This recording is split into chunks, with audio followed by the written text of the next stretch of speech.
Good morning and welcome to the AM show. It's the start of a brand new day and the start of a brand new week right here on your favorite morning show. And guess who's back?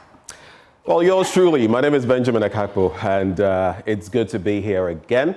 Day number 13 in some countries. It's not meant to bring luck, but trust me, with God, every number is good. And we're here to do some good things to you this morning on the AM show. And I'm Akufo-Addo. Now, let me tell you what we have lined up for you this morning. Of course, we'll start by serving you the AM news. And after that, we'll sit with our guests to review the newspapers and the stories captured in there. George AEC is former communications director for NADMO. Shamima Muslim is a member of the NDC communication team. And they'll be joining us to review the newspapers. And of course, right after that, Muftau Nabila Abdullahi will serve you AM Sports. Then we'll tell you what we're doing for our big stories. Well, when we get into our big stories, His Excellency the President, John Dramani Mahama, has directed the IGP to investigate deaths from the 2020 and 2024 elections. The question is, what happened? What are the processes going to be like? And again, we're also going to contemplate, tied to that, happenings in Edra and Atibubu, as the Ghana Police Service has been under attack. In fact, one of those offices razed to the ground. What are the dynamics and why are ordinary citizens acting in this manner? We'll bring you details on that right here on the AM show. Also, yet another fire outbreak at the Techiman market with no fire tenders to douse the flames. Ghana National Fire Service say their firefighting capacity is simply challenged.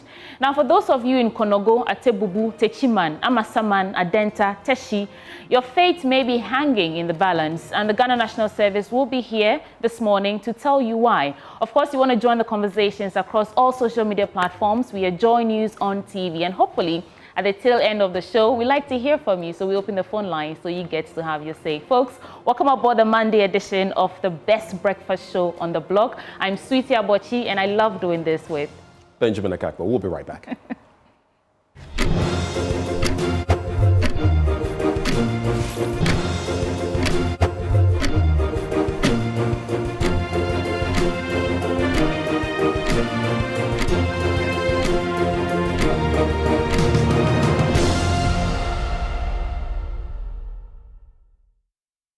Happy Monday. Welcome to the AM News. Let's get right into details. Parliament will begin the confirmation process of John Mahama's ministerial nominees today. The 11-member Appointments Committee of Parliament will vet the first batch of ministers designate. John Mahama's pick for the Finance Ministry, Dr. K. Solatu-Folson, will be the first to be vetted, followed by John Jinapor, who is headed to the Energy Ministry, and then Attorney General and Minister for Justice designates Dr. Dominic Ayeni. Parliamentary Affairs correspondent Kweku Asante reports. John Dramani Mahama last week Thursday sent to Parliament his first set of ministerial nominees. The Speaker of Parliament, Alban Bagbin, consequently referred the nominees to the Appointments Committee. The committee, chaired by First Deputy Speaker and MP for Akachi South, Bernard Ahiafo, will this morning question the ministerial nominees as to their suitability for the roles they've been nominated for. The NPP is promising rigorous vetting. Frank Anodompre is Minority Chief Whip. We on the minority side will be ready for you at the Appointment Committee. We want to caution your nominees to come prepared. It's not going to be business as usual. Come prepared. I hope you'll be prepared when you appear before the Appointment Committee. John Mahama has promised to put his entire cabinet in place in 14 days, but the minority in Parliament have been criticizing him for what they describe as thought appointments. Speaker, this thought appointment is unacceptable. When are the red of the ministers? You must be ready. Parliament will not be sitting this week, but has suspended its rules to allow the Speaker to refer any new nominations made by the President to the committee to be vetted, so the House can vote to approve when the plenary reconvenes on the 21st of January. Kweku Asante for Joy News. There is opposition to President John Mahama's open letter nominating Alban Bagbin as Speaker of Parliament. Lawyer and CDD Ghana fellow Kweku Asare acknowledged the President's right to an opinion, but criticized the formal and public nature of the communication. He argues that it undermines the constitutional principle of separation of powers among the arms of government. He spoke on Newsfile. But the Constitution has a way of delineating who should exercise what power. And so when it comes to the speakership, it basically says members of parliament shall elect them. That basically excludes the parties, but it also excludes the presidency.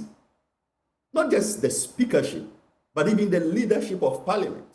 I don't understand why political parties can sit somewhere and impose leaders on parliamentarians. If we elect parliamentarians who are not, I don't know what term to use, who are not trusted enough to appoint their own leaders, and party bosses must impose leaders on them, I think that's a huge problem. And this problem is not limited to what we are talking about. By the way, you know, I've had severe problems with the way we even think about constitutional amendments, where again it says Parliament shall have the power to amend the Constitution, and somehow we figure out a way to insert the president in there. And then while we do these insertions, we are quick to say the president has too much power. Well, who is giving the president too much power? We are the ones giving him too much power by saying, well, he can lobby, and because he can lobby, then there's nothing wrong with officially communicating that this person should be appointed speaker. There's a way of doing it, as Professor Bochi was saying, by just doing it in the background. And as a citizen, he has that right to do it in the background.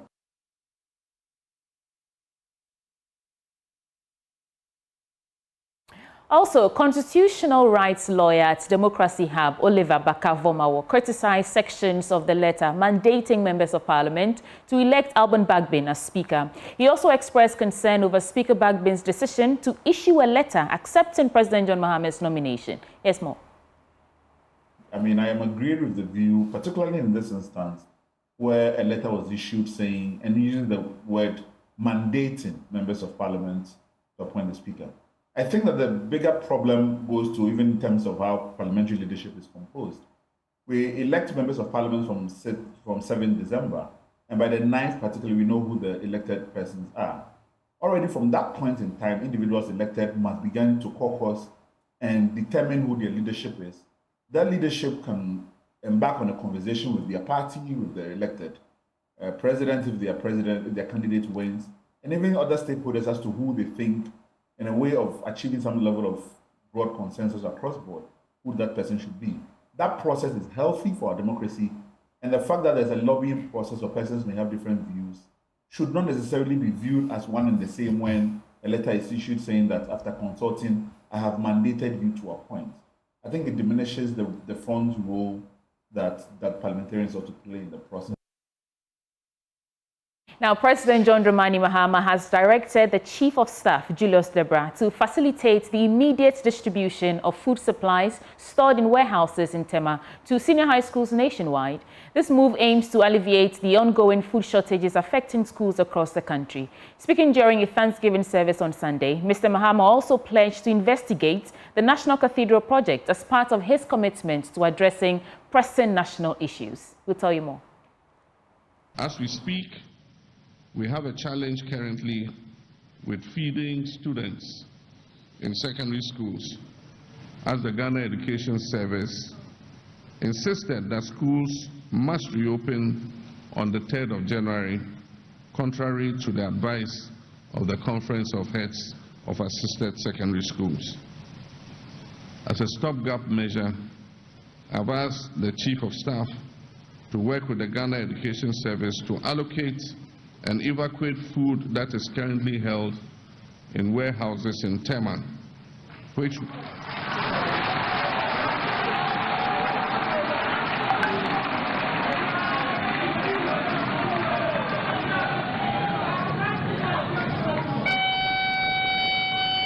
this food was imported by the outgone government in response to the drought that occurred last year.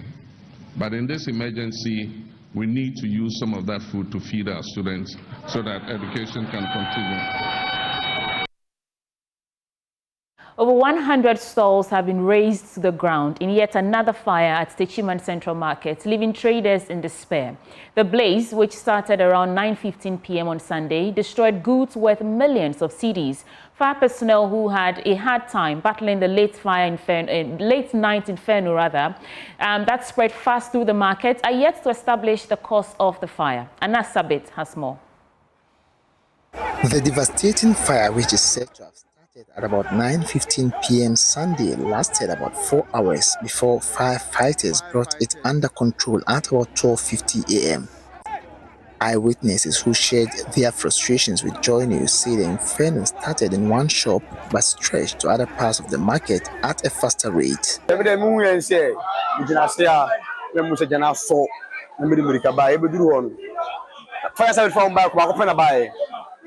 Like what man do then you so say na wo person buy until the moon and say jana so na there sabas fasi me ma hu hwi the moon ya they say dan statistics just back to the auto and one sa robbers no man sa one journalists can start here na me go first so me go no ko the first of man delay omo ban temper ba omo no omo kan so kwa dey back pe omo dun jana na kan in so ni sai so kan so from Africa anywhere the be na ba do. These angry residents believe that the absence of enough fire tenders in the metropolis contributed to the level of distractions. 15 minutes per hour. And I'm sure I was a deal, and also to the end of point. Gajana de Anka, there is a oh, you're best penny for your best ram. Then I'm penny for some much best ram. Oh, yes, I will be East Capital. Now, then, a fire service sky about power. Yes, sir. Mama fire service car, say me no plan am yan san ke bebo. Say ke me no anam yan san ba ya. Nka je no metu. Nka engine se mu se. Hundreds of traders who lost their decades of investments share with us how the fire incident would affect their economic lives if not supported by authorities. Sister Ama is one of them.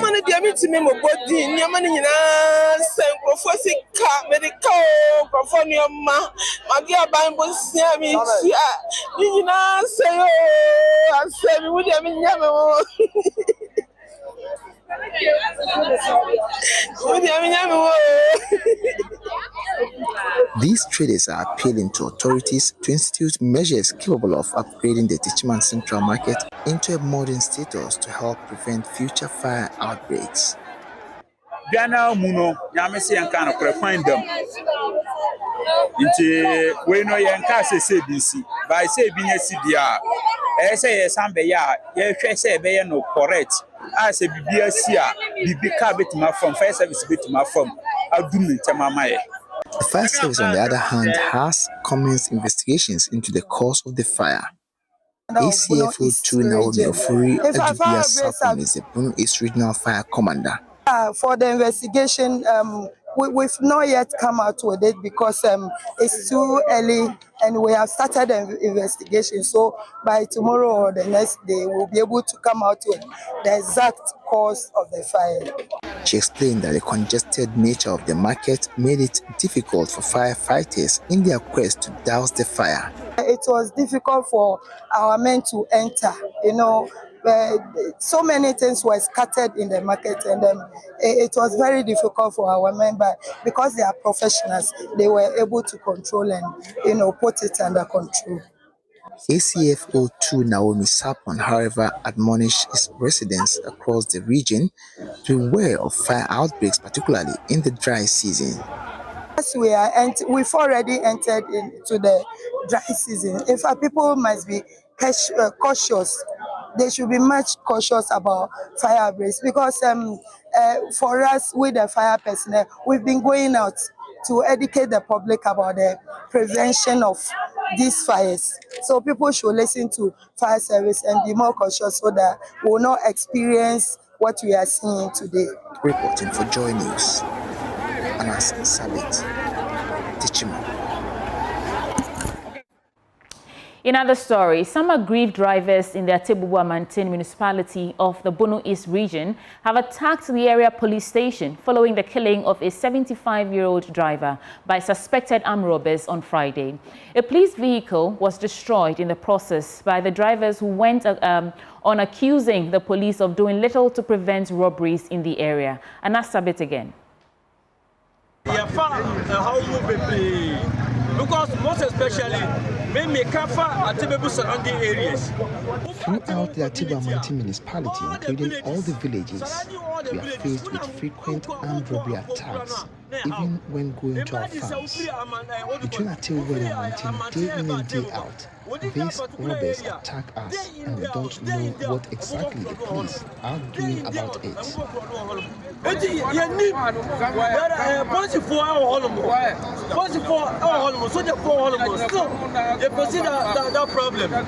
This is one of many aggrieved drivers here in the Atebubu-Amantin municipality lamenting the increase in cases of armed robbery attacks in the area.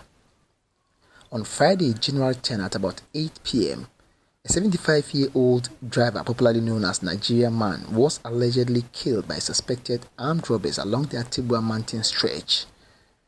This prompted angry drivers in the area to storm the area police station, accusing the police of being ineffective in their operations. They pelted the police with stones, blocked the roads and set tires ablaze before vandalizing a police pickup vehicle. They say even though there are enough police personnel in the area, all they do is to pick monies from drivers but do nothing to ensure their safety. We,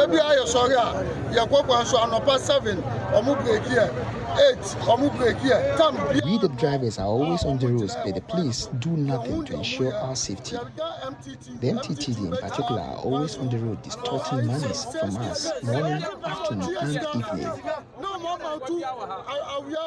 There are about 10 police barriers on this stretch alone, but in the evenings they leave and we are exposed to robbery attacks.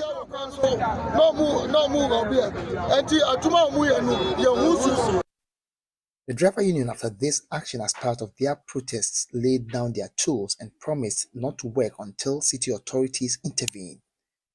George Mensah is the Atebubu-Amantin GPRTU secretary.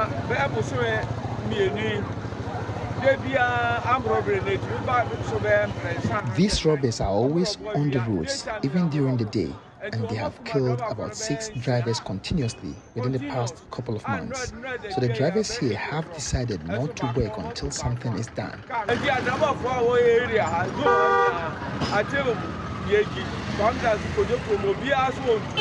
Some stranded passengers shared their frustrations with Joy News and appealed to authorities to help improve the security situation of the area. Since morning, we have not been able to get cars to go. And when we asked, we were told that armed robbers are gunning over the street.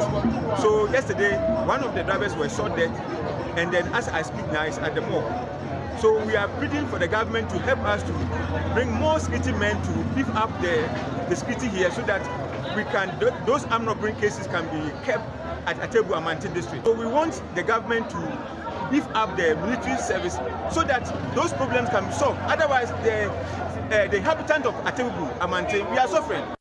It took the swift intervention of the military to restore calm. However, there's seeming tension within the Atebubu-Amantin municipality. Anna Sabit, Joy News, Bono East region. Now, the project coordinator for the Gulf of Guinea Northern Region's Cohesion, that is SOCO, has disclosed that over 500 projects have been completed in communities under the project and are in use currently. She named water projects, schools, bridges, among others, as some of the completed projects serving several thousands of people. Madam Elizabeth Ohene-Ejei disclosed this at a meeting of stakeholders of the project and the World Bank in Tamale. The SOCO project was established to help address poverty, social cohesion, and the inadequacy of people feeling that the state is not present in their communities.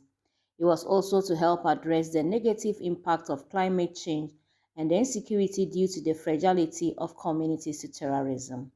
In Ghana, 64 districts in 6 regions are benefiting from the 150 million World Bank project. Presenting work done so far, Ms. Elizabeth Ohene-Ejei said a cattle market, that was built last year in the Sanergo municipality is raking in over 500 million Ghana cedis weekly. As of estimation at the end of December, this same 10 plots of land is a 500,000 Ghana cedis a week economy that we have on this 10 plots of land. That is for cattle and small ruminants. We have also included revenue for the assembly, and it also marks other things like. A representative of the Chief Director of the Ministry of Local Government, now Ministry of Local Government, Chieftaincy and Religious Affairs, Samuel said Pasa, appealed for an upscaling of the project to many more communities. The Ministry of Local Government, Management and the Chief Director, we are committed to the implementation of SOCO to realize the objectives set out in the budget.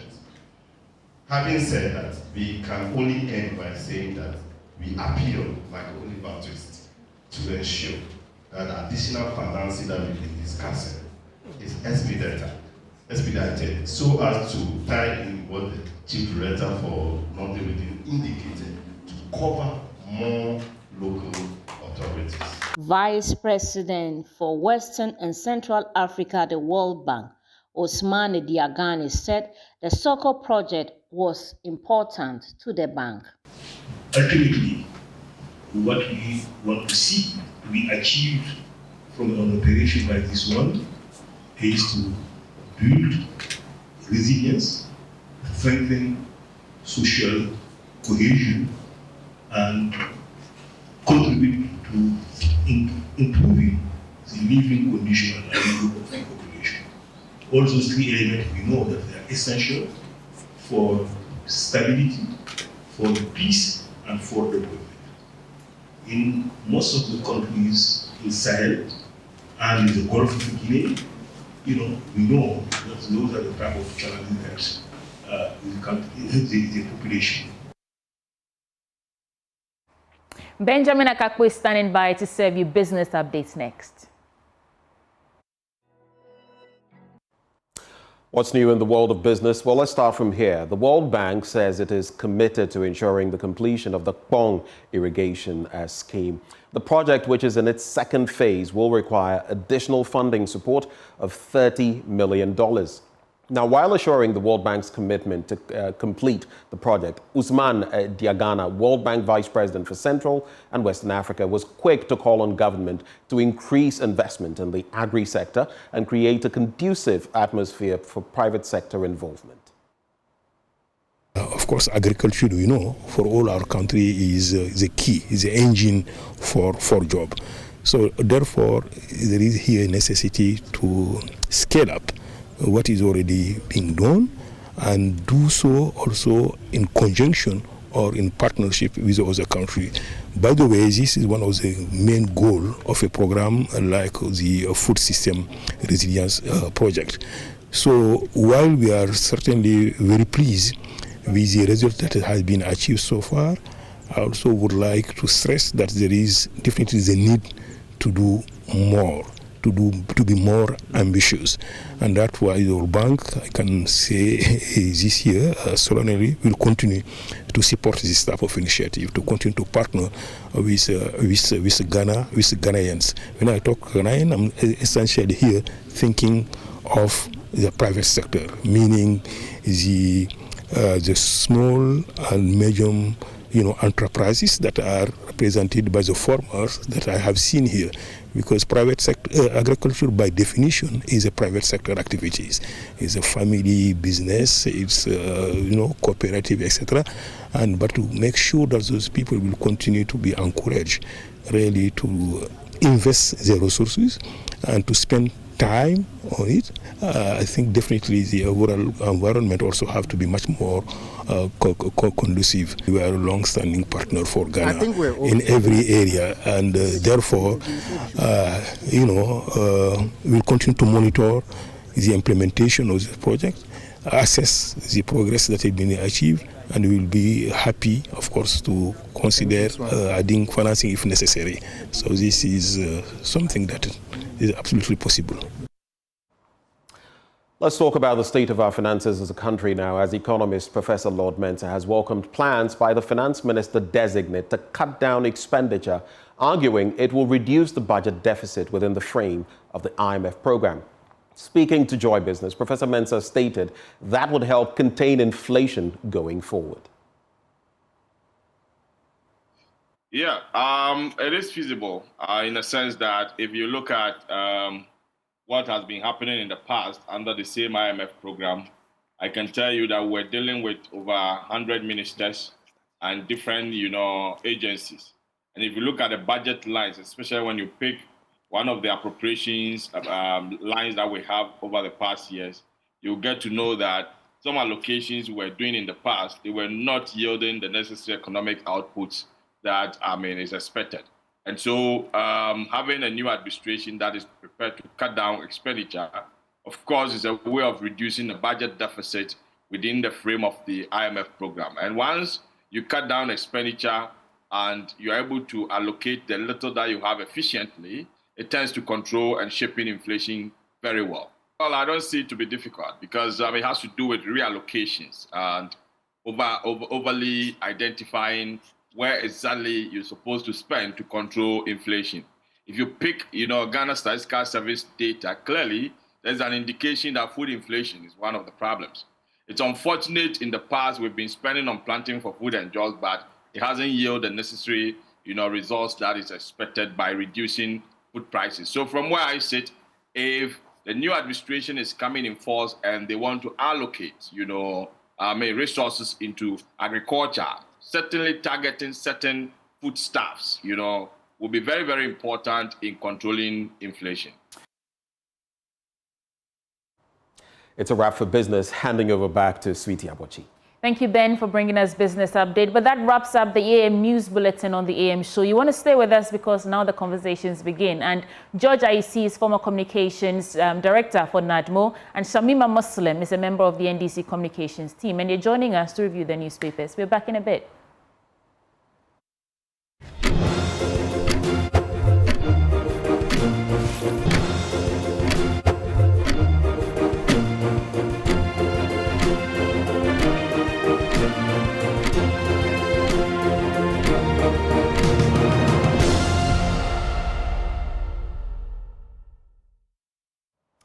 Welcome back. Time now for the news review, and I'm doing this, of course, together with Sweetie Abochi. But guess who joins us? George Aisi. He is a former communications director at NADMO. He joins the conversation. George, good morning. Yeah, good morning. It's good to have you. It's always a pleasure to be on your big set. Yeah, you're looking colorful, nice in your batakari. Yeah, thank you. Very African. How's the Christmas been? Oh, it's been good, but for the devastating, annihilating defeats, which we are coping with now, we are getting adjusted to the system, and opposition has begun. Opposition has begun, eh? No, just because you mentioned this before Sweetie comes in. The Speaker of Parliament took a swipe at your side, and your leader did not take it lightly at all, calling you a micro minority. How did you feel about that? Or do you think he was just was that in jest? Yes, it was in jest, and it's part of the political, environment. We need to like. Are you sure it's in jest? Watching him. No, the speaker is like that. He knew definitely my leader would definitely come after him. And he sometimes enjoys those things. It's part of the process of creating that convivial atmosphere. Sweetie, right? Sweetie, do you remember? I am number 3. What is your number? His own friend. What is your number? What is your number? Some of the comments that were pouring in said it's comic, because this is someone who says minority is bad for his spiritual life, and now you're fighting to be called minority. You see? Anyway, but let's get into... No, because the people have spoken. As of the time he was making that statement. That's a different thing. And we're going into election. And, he attached spiritual things to it. It's okay. We do want to get into your thoughts for us this morning. Maybe in a minute or so, you can walk us through any reflection you have on any of the issues currently in the country. What's on your mind? I think the school situation the food situation in our schools is something that I think we should talk about. And I was happy what His Excellency the President said yesterday, that there are some imported food items in the warehouse in Tema.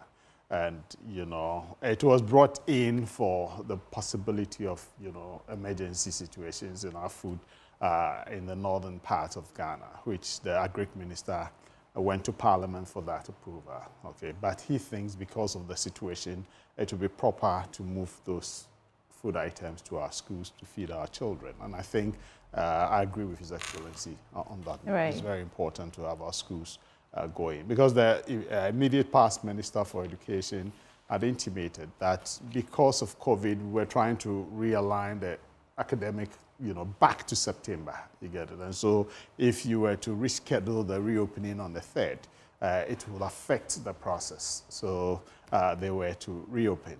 And the government had done releases, you know, for the immediate takeoff. Unfortunately, task members decided to, which I call it propaganda, not political propaganda. But, right. You know, the president now had said that he would empower the headmasters to go do the purchases. And they like that. They like that instead of the centralized processes of supplying food. So it's a propaganda to bring the mind of the president that, hey, you said this, it's about time you implemented that. So it was a propaganda for the president to then listen to them and begin what he had promised them. It's good for the headmasters. Ah, well. What matters is that we're actually trying to get a solution to this problem, because children should not be starving when they are, you know, learning. It doesn't work that way. They've been told to go with Gary and Shito, go prepared and all of that. I've heard some people say yams and plantain.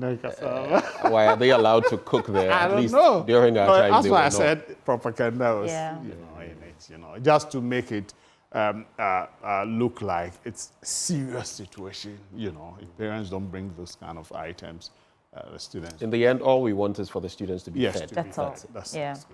Shall we get into the papers, gentlemen? I have the Ghanaian Times, and maybe I should start with that. Nation thanks God for peaceful elections. And President orders probe into electoral killings, directs Land Commission to halt sale, leasing of public lands, and GVC to deploy 100,000 volunteers to support President Mahama's vision. Let's get into the story. So, Claude, I want to start with the nation thanking God for peaceful elections. We saw that yesterday and some of the comments that the president made and all that. That story is on page 12 of the Ghanaian Times newspaper. Christians and Muslims have offered thanksgiving for the blessing of God making the country to have a peaceful election and for President to put in place mechanisms for the smooth running of the country. So I guess we are all just really happy that we had a relatively peaceful election. The fallout or the aftermath, we are still trying to resolve all the issues and all that.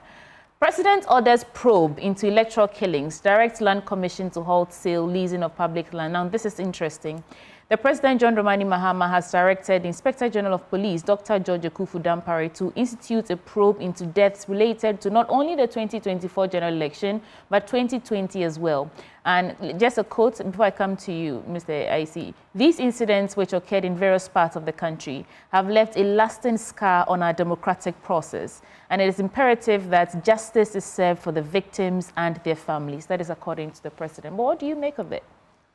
I've seen some comments on X about how it's just day 4 of the president in office, day 4 in office of President Mahama, and already people are marking him check for all the policies and, you know, direction that he's going.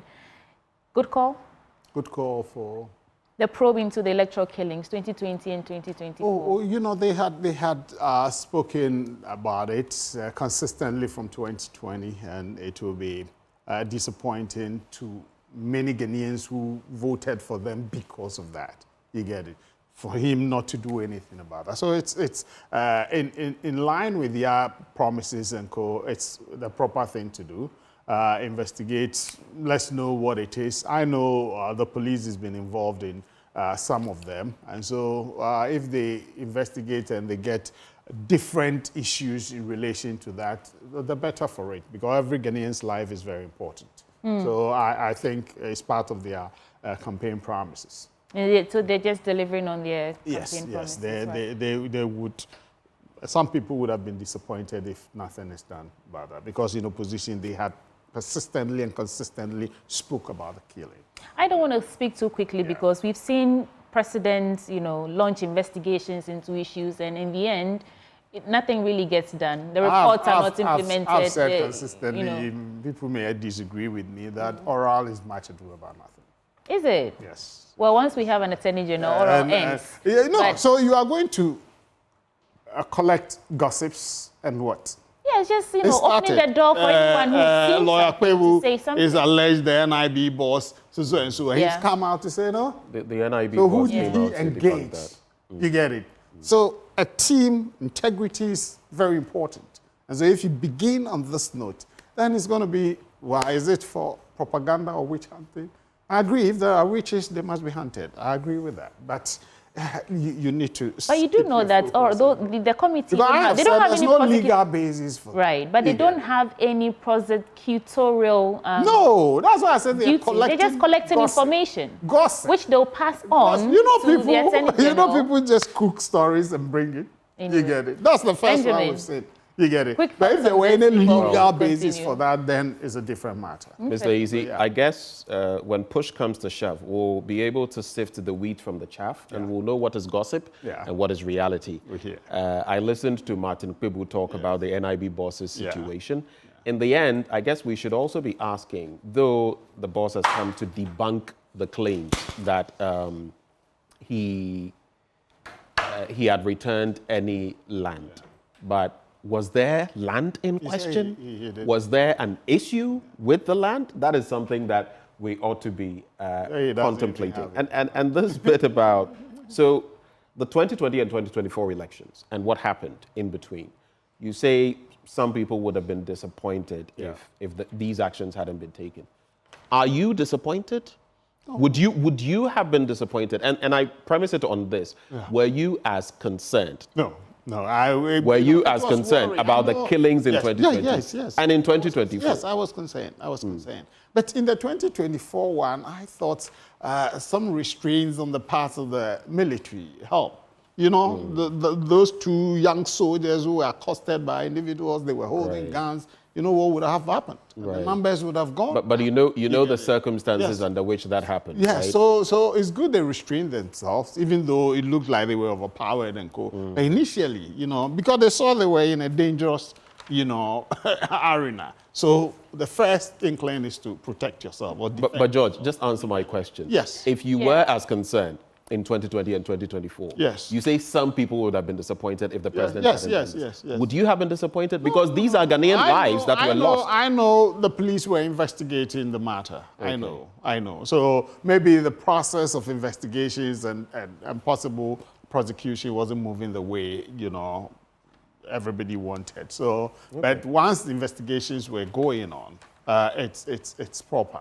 But maybe they are bringing a different dimension to the investigation and then prioritizing it to bring, expediency to it. That's important. People's lives matter. Well, let's do some other stories still from the Ghanaian Times newspaper. President to work with 23 ministries reduces number from 30. And President John Dramani Mahama has, by an executive instrument, established 23 ministries to run his administration. And I'm sure we all saw the list going around, the ministries that have been scrapped, renamed, and those that have been merged as well. This has come to your attention, has it not? Yes. What do you make of it? I think it's good. For the optics, it's good. The optics? Yes, it sends the right signal.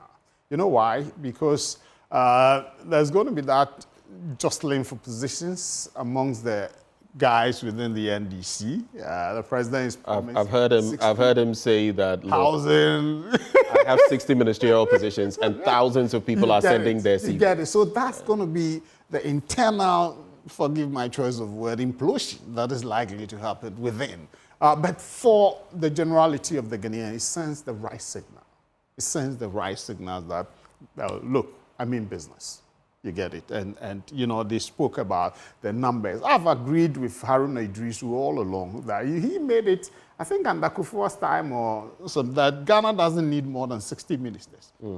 That's what he's intimated, and I agree with him. You get it? And the president says he's going to do that. And I think once he's done this by bringing the ministries from about 30 to 23, it sends the signals, the right signals. So, but within the party, people will say, hey, wait a minute, what is happening? You get it? But a quick one, yes. Could we be doing even better? Your candidate in the last election promised 50. Yes, it's possible. Could we do even better? We could, but I think it's a good start. We've been in 126, we've come 88, 84, you get it. So if we're going to stick to the 66, including regional ministers, that is a good beginning. Are you dissatisfied or you're nonchalant that he promised 60 and we might be looking at more than 60 at this point? No, give or take. Plus or minus 5 wouldn't be bad. So there's no issue there. Yes. Quick headlines before Ben takes over. Constituents urge President to recover looted state funds, stabilize economy, ensure fiscal discipline.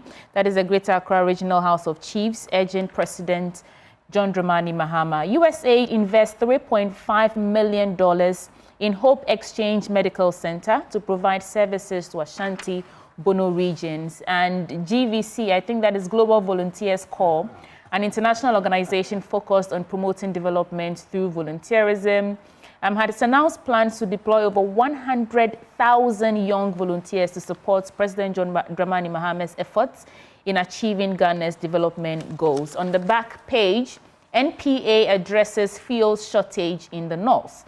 The National Petroleum Authority has announced comprehensive measures to help address the pockets of shortage of petrol in the northern parts of the country using a three-pronged approach. And of course, Hearts Kotoko progress in MTN FA Cup. Any of these stories pique your interest? Otherwise, we can go to Ben's paper or yours. Hearts Kotoko. Hearts Kotoko. Yeah. Fan. Are you following the FA Cup? No, hardly. I don't even know the star players. We don't watch Ghana FA. I don't even know the star players. But what happened? Oh, I mean, back then you would know of the Frank Amankwahs, you would know of all of these. The first 11. I'm a diehard, Kotoko fan. Probably Akumasi Asante Kotoko. Back in the day, the Ishmael Addos and everything. It appears even now people don't know the team. I don't know the star player of my team Asante Kotoko. It's sad. Wow. It's sad. You get it, and I pray top sports guys are considered for the ministerial position. Randy Abe and the other. Nilante van der Poel and co, who understand sports, go there to be able to work with. And let's get FIFA to understand that he who pays the piper calls the tune. Calls the tune. But some have said that there are fears from the GFA and others when it comes to Nilante van der Poel because he's a bit strict, stern, and that in the past there were issues. Not to write off Dr. Randy Abbey, who is also, I mean, both of them are fine products. Yes, so we need people who can, bring the GFA structure in order so that our football will begin to pick up. What are we doing now? Do we have a football in Ghana now? Look, qualifications, what happened to us? We need somebody to get the whip and get GFA to set up. Okay. We need our football, but because a lot of people love, that's what unites us. Yeah. You get it? That's what unites us. Now, if the NDC person had been here, you will see that incidentally, I may be Kotoko, he may be Kotoko. You get it? And that is what brings us together. And we need to make sure our football, grows. And maybe one angle, just before I invite you to get into your papers, that we don't take a good look at, especially with how commercial football has become, right? When these players earn the tens of thousands, hundreds of thousands out there, we benefit. Remittances back to Ghana. Yes. Hard currency, the pounds, the euros, the dollars, they come to help stabilize our economy. So it's something that we should And if our take local a teams are doing well and the stadia is patronized, you get it. These young players get paid well, okay? Because some people, 700, 500, I tell you, some of the local... No, we know. Yes. We know. If what are you going to do with if he's getting 15,000, 20,000, at least There are supporting teams, family and co that he can support, you get it, before he thinks of going abroad. But now, the moment you see somebody showing sterling qualities as a footballer, the next plane available to Dubai or Qatar is ready to go. Because some of them are ill-prepared. Yes. So they get there and they are able... They fizzle out and come back. Anyway, let's get into your... Yeah, mine is The Punch. Go crazy for Jesus Christ. Dr. Kwame Che urges Ghanaians. Simon Osei-Mensah stands accused of wanton destruction of residential facilities. Then Spew Ablakwa Segbefia be appointed Foreign Affairs Minister. Expert counsels Mahama. Don't be partisan. Put Ghana first. Bagbin to new MPs. Take in 3P... Oh, that's adverse. So I should read it.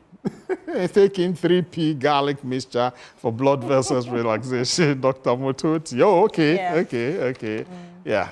Then, you see, initially when you gave me this, I thought it was Ghanaian Times. So when you started and you said Ghanaian Times, then I came. It's very much like it. But would you like to get into the stories in The Punch before you come here? Oh, okay. I wanted to get into the story. Okay, sure. Yeah. Go ahead. Yeah. Oh, you want me to get into a story if here? None of that is, them here. if you were going to get into Osei-Mensah's issue, I don't know why, page 4.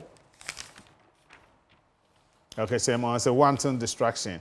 The Ashanti Regional Directorate of the National Democratic Congress has expressed concerns regarding the deteriorating conditions of both the residence of the Ashanti Regional Minister and the presidential villa in the region, located at the Regional Coordinating Council. The seat of government at the Dinyame in Kumasi has been neglected, leading to overgrown vegetation, structural deterioration, and housing reptiles. Some of the window frames, air conditioners, and other installations in the structures have allegedly been stolen.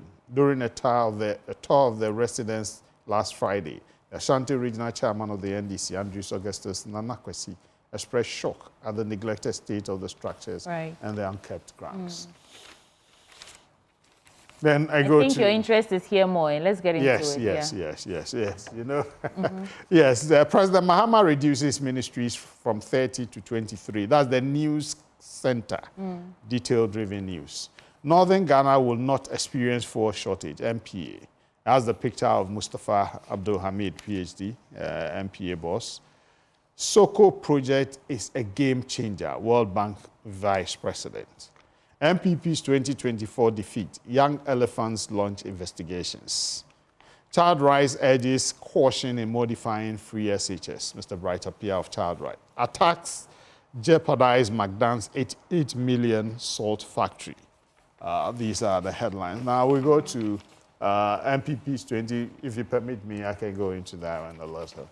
Young Elephants launch investigations. The Young Elephants Study Group, a youth-centered wing within the New Patriotic Party, has begun an independent investigations into the party's loss in the 2024 general elections. These efforts, according to the group, seeks to complement the ongoing review by the party's official committee, aiming to uncover critical factors behind the defeat and propose solutions for a stronger comeback. Okay. Yeah. So these are the issues. And I think, yes, the Young Elephants, as members of the New Patriotic Party, can do their own investigation and submit their report to the major committee. The committee is also open an online portal where individuals can submit what they think led to our defeats, so that we can do start the rebuilding process. Does it require a lot of work? Oh, yeah, it to arrive at, because some people have raised issues concerning our delegate system. You get it? They think it's part of the reason some of the, when delegates go for Congress and they are given TNT, they won't keep quiet. The whole world will get to know. And the quantum vis-a-vis the people who go to vote. You get it? Okay, you went as a delegate, you came back home with 100 cities. And I'm also going to vote. You want me to go? What do I use? You get it? So it raised concern, and people are speaking or talking about it. So I think it's proper people get the opportunity to speak about some of this. And benefit of hindsight, NDC started that, Cadbury members voting, and it didn't go well. You get it? And so they had to immediately recoil. And so our people proposing that, I think the committee must look at it very well. It needs a structural reform, okay? If you want every card-bearing member to vote, we need to put structures in place before we start that. Otherwise, our opponents will be members and will decide for us who leads us. Quick question, though. From where you sit, apart from all of these that have been mentioned, why do you feel the NPP lost so ignominiously, like you mentioned? You said it was an annihilation. Why do you, from where you sit? Yeah. Well, but people became a bit despondent. Like it or not, the economic situations were tough. And again, our people felt because things are tough, you know, we will not go and vote at all. You get it. I cannot vote for NDC. So despondency. Yes, came in, and that affected us. If you look at the figures, a lot of our people stayed away. And I've said it, and it's a fact, that if the people don't vote for you, they have voted against you. Okay. If they don't go out, because it's your duty to get them out, okay? If they don't go out to vote, they have voted against you. So, and it's places where I didn't expect the NDC to win. Parliamentary seat like Ayawaso, West Wuogon, and my constituency, Lower West Chim. You know, they've taken all. And that's as Mankazi. And so there's some places that I didn't even think. And getting about 7 seats in Ashanti region. Their highest was 4. 3, 4, now 7. It sends the signal that, look, we didn't do something right. And this committee must delve deep to get to know what it is, then prepare us for 2028. All right. Let me do a quick one through the Daily Graphic newspaper. Volunteers call to deploy 100,000 to support Ghana's development. President reduces number of ministries. Labour Federation welcomes realignment. National Cathedral probe soon. That's according to President Mahama. I'll focus a bit on that. Prioritize national interest above partisanship. Speaker tells members of parliament as Sunyani Queen Mother files suit against Yahweh Jare and Akwa-Muhene. On the back page, MTN FA Cup round of 32. Hearts thump home stars to advance. And there's also True Democracy stun Dreams FC. But let me start from the very start. The government will soon launch an investigation into the National Cathedral project. This will be a follow-up to the recommendation by the Commission on Human Rights and Administrative Justice for the government to audit the project and investigate any misuse of public funds. Quote, government is enjoined to follow this directive and will soon activate investigation into the project, he said. He announced this yesterday at the National Prayer and Thanksgiving Service at the Ohene Kunedu Auditorium of the University of Professional Studies, Accra. I'll not belabor the point, but President Mahama's announcement comes amid his criticism of the allocation of funds to the project, highlighting the need to prioritize education and other development projects. He therefore expressed his commitment to lead a transparent and accountable government, as well as focus on justice and fairness. The rhetoric has been that, look, National Cathedral, no. But I'm also hearing now that, well, it could be done, but not at taxpayers' cost. What do you make of this? Because I'd heard other people in the past say, well, let's make an educational institution of it, a university, maybe a hospital or something of the sort. What do you think? You see, it's too early for me to use certain words. I'm one of those who are ready to give this president and the NDC government the benefit of doubt. But this cathedral, yesterday I was watching him on TV and I said, whoa, is it a deception? You know, because he believes that the cathedral project is a good thing. That's what I gleaned from what he said. I'm one of those who supported 1,000% the project. You get it? And the president then had said it's going to be private sector driven with a seed from government. The seed includes the land and then initial amount that parliament... Of the amount that we ended up spending, a chunk of it was from government's kitty, which was not the entire idea. In fact, if you look at what was contributed from outside, vis-a-vis what we taxpayers paid, it doesn't reflect that balance that he spoke of, just some seed money. Yes. And in the end, you couldn't even complete the project. No. Which is testament to the failure. No, it's not a failure. I've read about the other cathedrals across the world that used over 800 years to complete. You get it? So cathedral and you know, the time, it would have been. But a quick point on that, I may forget. I agree with you. Notre Dame, how many? 2019 went up in flames, centuries old. But the point is, you stated that you were going to complete it within this period. And some people sat back and said, look, it is not realistic even to say that within this period you're going to put up a cathedral like that. And now there are corruption-related issues. No, that's what is going to be investigated. And I agree with that because Raj made that recommendation, and the president is alluded to that he's going to go by that, and I agree.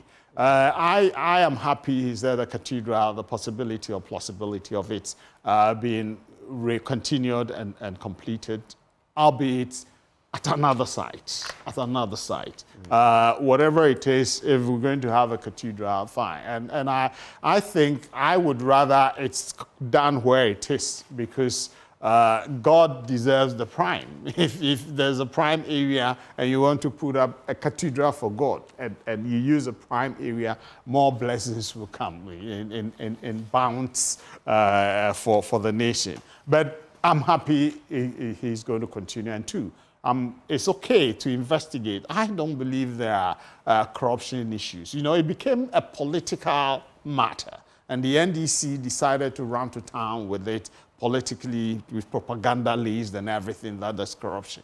Let them investigate. I agree with the investigation. Let them investigate. Because, look, the architectural design and all that, how much went into it? Initially, about $6 million, right? You get it. Then you put other things together. You think that $58 million, and the project was to cost but if I recall, $400 million? George, Ribaldi, I think it's Ribaldi that is involved. Some of the payments that were made, I'm getting there. Some of the payments that were made even before some work was done. Some have said that, and my father was an architect and civil engineer, so I know a bit, at least, about some of these things. Sir David Ajayi and the payments made to him. Don't you find any problems in there? Because even if you look at standard practice, I don't want to hammer too much on and be as though I were castigating somebody. But if you look at the trajectory of payments made and the work that supposedly was done later, even this gentleman, I've forgotten his name, who was supposed to raise funds. There's another. Kusi Boateng was the secretary. There was another gentleman brought in to raise funds for the cathedral. And the purported no work done. I don't know how that adds up as value for money. I don't know. Oh no, that's a foundation deck, right? And architectural design has been done, and all these things come. You say the foundation was done? Yeah, there's a foundation there. Where's the foundation? Oh, you didn't see the whole. You mean the whole? It's a pit. Yes, but a foundation. How do you get a foundation? A foundation is when you have dug and you have laid. How do you get a foundation? You don't dig a hole. Yeah, but what we have but beyond the hole, no, we don't have a foundation. The foundation goes beyond the hole, Mr. Yes, the foundation is something concrete you put into the hole. Yes, sweetie. You cannot sit here and you must dig before you put those things foundation. You must dig before you put those things. So refer to it as what it really is. It's a hole. No, in preparation for the foundation to be laid. It is not the actual foundation. It's a process. The foundation is a process. Benjamin, your dad was an architect. If I get this wrong, let me know. Well, this definition is... Without a hole, there cannot be a foundation. We cannot refer to what we're seeing as a foundation. You see, listen. The That's process was truncated. If it were truncated and you dug a hole, you leave it at that point. When it raised, it will gather water.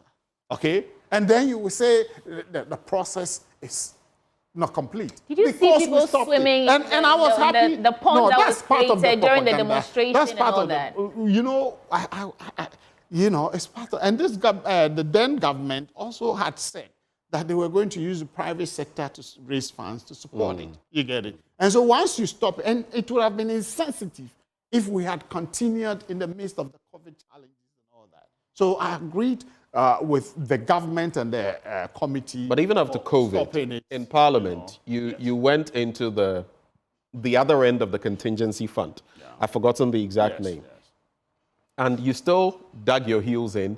You took some money from there, and the finance minister then, Ken Ofori-Atta, among others, you insisted you were going to continue with the project, which you actually did. So I don't know about this, but George, no, I mean, what you're saying, what you're saying about what you're saying about the foundation? Was informed about it.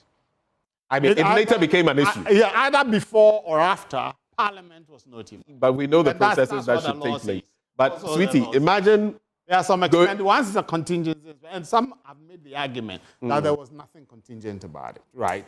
That was the argument. Question, though. Can you reconcile the money we've spent so far and what we're seeing there, the foundation, like you're calling it? Can you reconcile the money that has gone into that foundation and what we're showing for it? No, until an audit is done, you get it. Because there are certain, they say people have made the argument that a house is built in the room. Before you get out to start putting up your house, you have done your homework very well. You get it. So there are certain things, architecture, as he said, architectural, structural engineering and all that will be done before we get to work. So you truly believe that what we are seeing there is as a result of all the monies that have gone into that particular foundation? It may be, there may be some excesses you cannot, until an audit is properly done, okay, you cannot conclude decisive. But I am confident that every money spent there is legit. Oh no, I was just going to say that. I doubt there will be any corruption. George's approach to a foundation is like having an exam paper, right? Yeah. Then you open the exam paper and then you open your answer booklet. And you write, the question. You rewrite the question. You put it there and you say, oh, on the basis of this, I've answered the question. I disagree with you. but quickly on, there's an editorial on page 7. Our children need food in SHS. And I pray that whatever the hurdles are, we take care of them. There's nothing as bad as studying and not having food. It's one of the worst situations because your mind moves from the books to food. Yeah. That's the essence. Studying runs on food. So, and then oral expectations versus criminal justice system. That is also on page 7.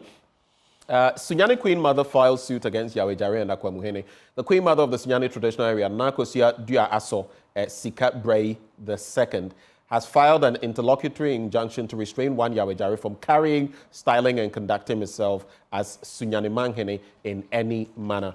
Another thing I feel this new administration would have to get into, chieftaincy disputes among others. And I feel with time, we should be looking at some of these. But before I just read a few excerpts and then hand over back to the team, we have Shamima Muslim. She joins the conversation as well. She's with the NDC's communications team. Shamima, good morning. Good morning. Good morning. Sorry, I had a bit of a mishap on the road, but I'm here. I'm happy to be here. I know you've been following some of the issues. So. Haven't I seen you this year? I haven't. No. Sweetie. Good to see you. There's also George Aisi. And I'm coming to how have you been feeling? You've made my morning many years. I hope you're well. I'm good. All is well. All is well. We thank God. Congratulations. Thank you so much. We appreciate it. So you're familiar with the seats they are on, Very much so. Very much so. I miss it sometimes. Yes. But I have the blessings of Sweetie and you to represent them in this new dispensation. Benji, not so. Well. There's also politics, big issues, expectations. Indeed. Our very own Dr. John Osai Kwapong has a thought there. There's also Prosper Kwashi Sosoe, my good friend. He's a lawyer. And Ghana enters new era of hope and renewal. Opong Fosu says so. There are many other stories. We can check them out in there. But on the bit of energy, maybe I'll just throw it to both of you.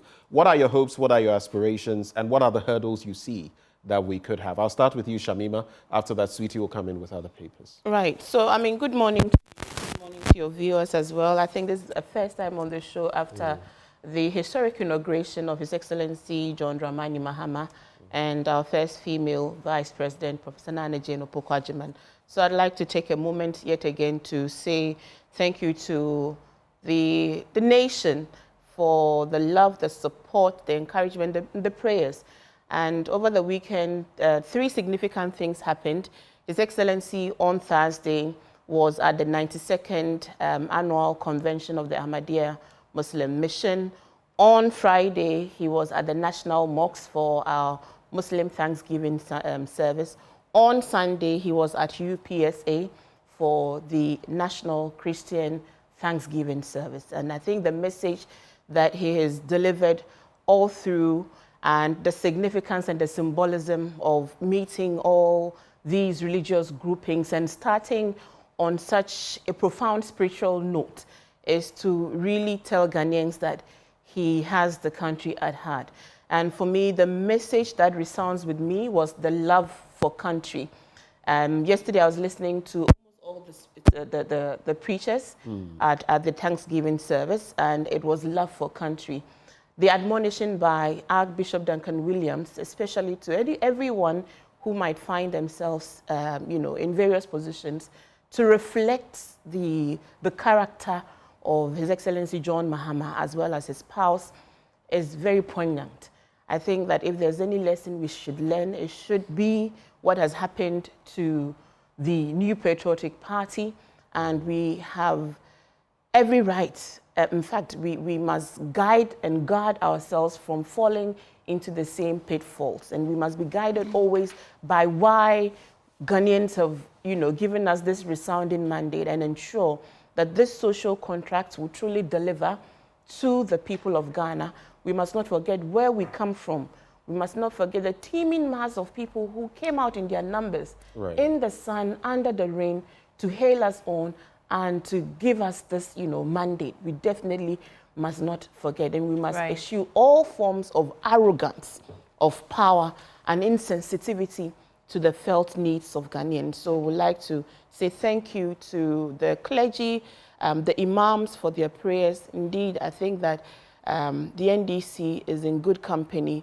We have such great goodwill from the people of Ghana, even from the media of Ghana, because all of you were in the front row to how much this country has, decayed. So we hope to build meaningful partnerships with you moving forward, so we reset this country, we restore Ghana with all of you as partners in development. Thank you. Thank you, Shamima. Let me quickly get into the Ghanaian publisher, and then Ben, you asked something about energy. Was it a question? Yes. Right. Okay. So let's take that. I think it has to be tackled very briefly. Right. Yes. Then after Sweetie, maybe we can get into your papers briefly. I think one of the immediate things His Excellency did was to convene a meeting last week, as you all know, with all the key stakeholders in the energy subsector, because we knew exactly what had happened. John Jinapor, even before his naming as the Minister for Energy designate, had already told us that we were in dire situation in terms of our, the energy that we could generate, because there was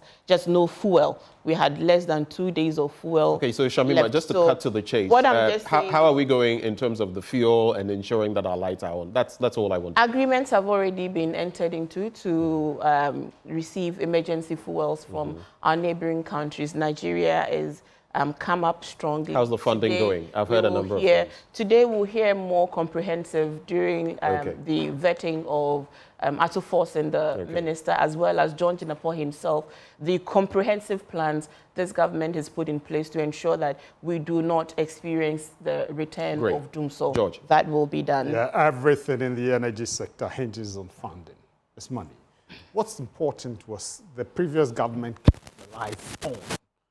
The argument was that 5 hours, John said 5 hours and all that, but how many days down the line we still have it? What's important was, are you suggesting that it wasn't actually the fact of the matter? It wasn't. Shamima, have you received it couldn't have been. It was. Do you know why? Do you know why? Let's confirm if they've received the emergency fuel. Has the fuel arrived in the country? Arrived. So what are we running on? You see? He did say, Jinapor did say that we had 2 days and 5 hours fuel stock. Jinapor will clarify all of that, but there was no error to what he said. It was the situation on the hand. We've had to fall back on emergency scenarios and situations. Remember, the key stakeholders were all at a meeting. and they have figured out a way to keep us on stream. Right. I'm just trying to hold on. How we it was because there was an announcement. There was an announcement of an emergency, right. You know, refurbishing of the which was supposed to have been done last October. You know, it was supposed to have been done last October, which wasn't done and was rescheduled to this January. So it was going to create the situation. We have had to speak with them, and they've had to hold on to that, you know, exercise so that we can keep the lights on until we receive, you know, the fuels which are on their way. So that's a better explanation. The pigging was very important, and the rescheduling was important. Do you know why? Where other things? You just need to land on your point so that I can. They wanted to keep a semblance. No. So there was a lot of deceit going on. We solicited the expert advice, and they acquiesced that indeed you can reschedule it to January. Why not? Why? Because you know the times October, November. Where were we going? You're going to shut down 1 month, going to election. Okay, so it was a political expediency over practical. So you find out whether it can be done, and they said yes. The experts said yes. So 20th is going to happen. And 2, it wasn't factual that you tell us. It was factual, and then 4 days down the line, we still. It was factual because people have worked. We never know, but people have worked to come up with creative ways to solve it. He went straight to Nigeria and had that agreement. When Anado took over, we were owing NGAS 160 million. We had to meet them, and we had power moving. I do want to remind you that at this point, campaign is over. Let's stick to the issues as they are. Management of the. I want you to put. All right, ladies and gentlemen, please hold for me. Let's speak about you. Our lights on. George, thank you. So keep our lights on. We have 4 minutes to go. No, President Mahama so the Ghanaian public says Child Rights International cautions. Do so for you. Mr. Isi, I'm happy to hear you out after I've gone through the paper. Shamima, please, thank you. So Child Rights International cautions against senior high school.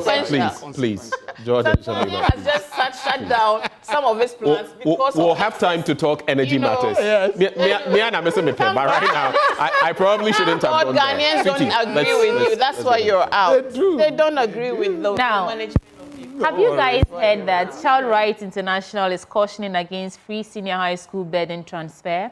That's a story I want to get into. Just one, and I'll add maybe one more. So they're saying that they're expressing concern really over calls for parents to bear the cost of feeding and accommodation for students in senior high schools due to the ongoing food challenges in the free senior high school, under the free senior high school program. Put a pin in that. NIB Director General refutes allegations of engagement with oral committee. And of course, the photo of Martin Kpebu is here with him. And the Director General of the National Intelligence Bureau, Nana Atobra Kweku, has vehemently denied allegations made by Martin Kpebu, a member of the Operation Recover All Loot Committee, suggesting that he engaged the committee over a disputed state property. And the last story I want to get into before we go, Bright Simmons says cutting down ministries is not about efficient government reforms. And like you said earlier, he's talking about the optics of it and, you know, in a way responding sentimentally to the people that we've heard you. But really, when it comes down to efficient and lean government, that is not where the bus stops. Shamima, any of these stories pique your interest? We can reflect on it quickly, and then we are out of here.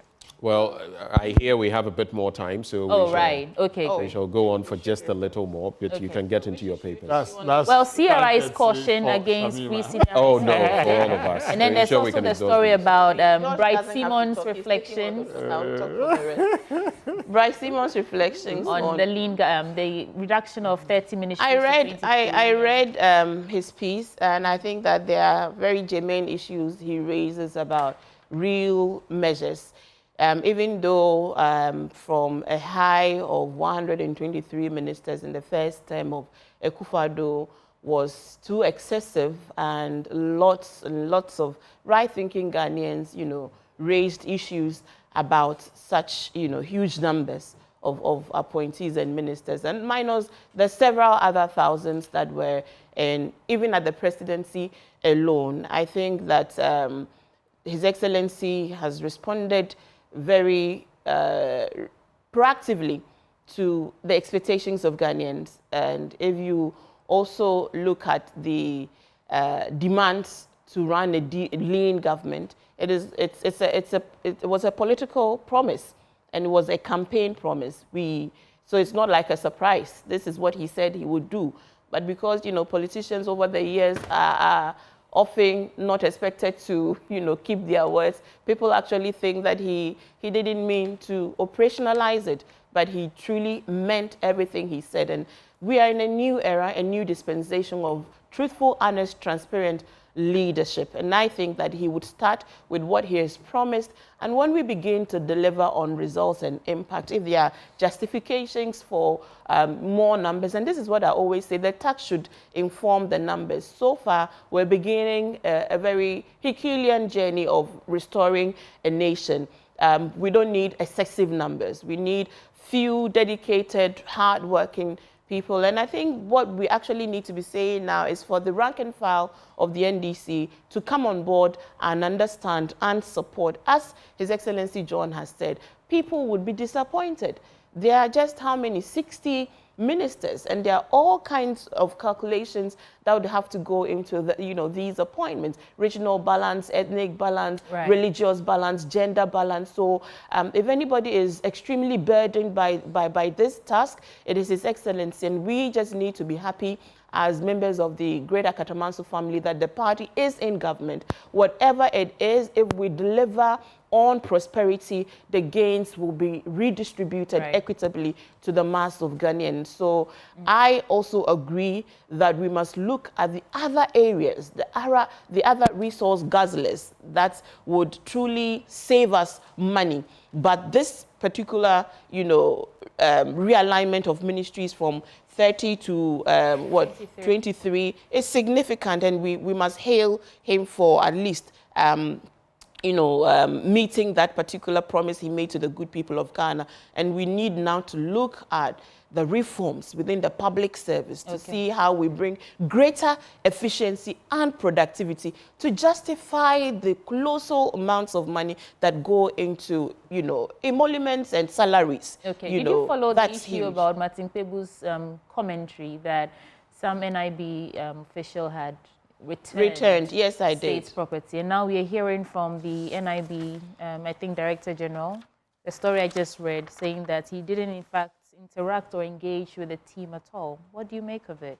Well, they have, if you go back to social media, there's evidence of the land that has been acquired, as we have seen it. What I would just add is personally, I think that it is not time for the oral team to be disclosing some of its findings. I think they should gather as much information as, you know, they can. And once the Attorney General takes office, they should hand over these things to avoid this he said, she said matter. But the evidence is there. I think nobody in their justify acquiring prime property at cantonment for the paltry sums that we have had, and ground rents, in the figures that we have seen. We know that a lot of wrong and rot has happened, and that's why the Office of the President Land Commission to halt any further sales of government land. So all these matters will be resolved in due time. People who are found wrong on that point, the law, because we can't even hear you well. So just hold on for me. Right. And George, let's get your take on this matter. Yeah, I saw you reading further details on the CRI. Yes, but I also want you to. I think you did earlier. You reflected on this oral. Yes. No, I just said the position of Pebu vis-a-vis integrity as far as the group. The CRI, child rights issue, I think is a good call. We've also spoken about that initially. Government, the president has given a directive, and I think it's going to allay the fears of child rights, you know, because President John Dramani Mahama has said the warehouse in Tema, food items there should be released to the schools. And I think it's a good call for our students to get their food. Ben said, if you're hungry, you cannot learn. I've been a teacher, and I know what it is. That's why the school feeding came in, and it's a good thing for all. So Bright, you know, is the father of the children of Ghana. So once he's concerned about them, steps have been taken, that will allay his fears.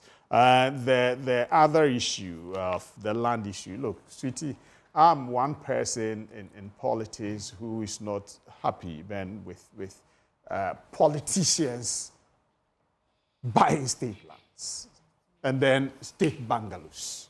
I am one person who doesn't understand why it should be so. It's a privilege to be in a political office or political position, and then you're taking advantage of that, you know, maybe.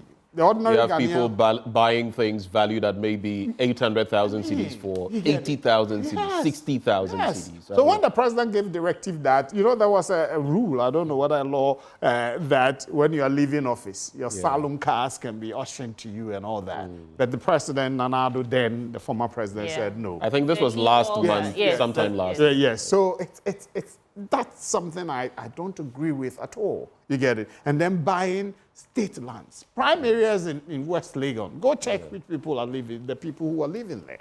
You get it? It's both parties. I'm not saying my party is, you know, absorbed of that. It's the reality. Yes, and it's not right. Now, if bungalows were sold, they were sold, will you be having cantonments and go for the ministers and go? No. You get it? So please, let's stop that immediately. Politicians buying prime lands and all, making it their private property. Let's get a law. Parliament should get a law to make it punitive, so that we cannot be getting state lands, sharing it amongst yourselves, buying it, not even at the going rate. You get it? And the last one, you go to the government chair and say you need this land for A, B, C, D. You get it? The law says if you're not going to put it to that use, it reverts back to the original owners. And yet, now we then begin to buy them. It doesn't send the right signals to the populace. And we, the politicians, it makes us people mistrust us. You get it? So I think the code of conduct to public officers is something that can help. We need to. And the last one, I'm happy Atobra is come out to say no. So we appeal. You are happy? Yes. Well, you don't know that he has actually purchased the land. Has he denied he has purchased the land? He's not engaged the oral on anything. Let oral do their work if they have the evidence. Okay. And the Honorable Akufo-Addo said, Shamima, before you say anything, this is a question I had put to him. We can let it rest for now. Yes. He has come out to say he has not returned anything or not made any such thing. I asked George, pipe down for me. I asked George then, was there a purchase of land in the first place that we can trace? And he said, well, you don't have the details of that. So let's leave investigations to be conducted, and then we'll find out for sure what exactly happened.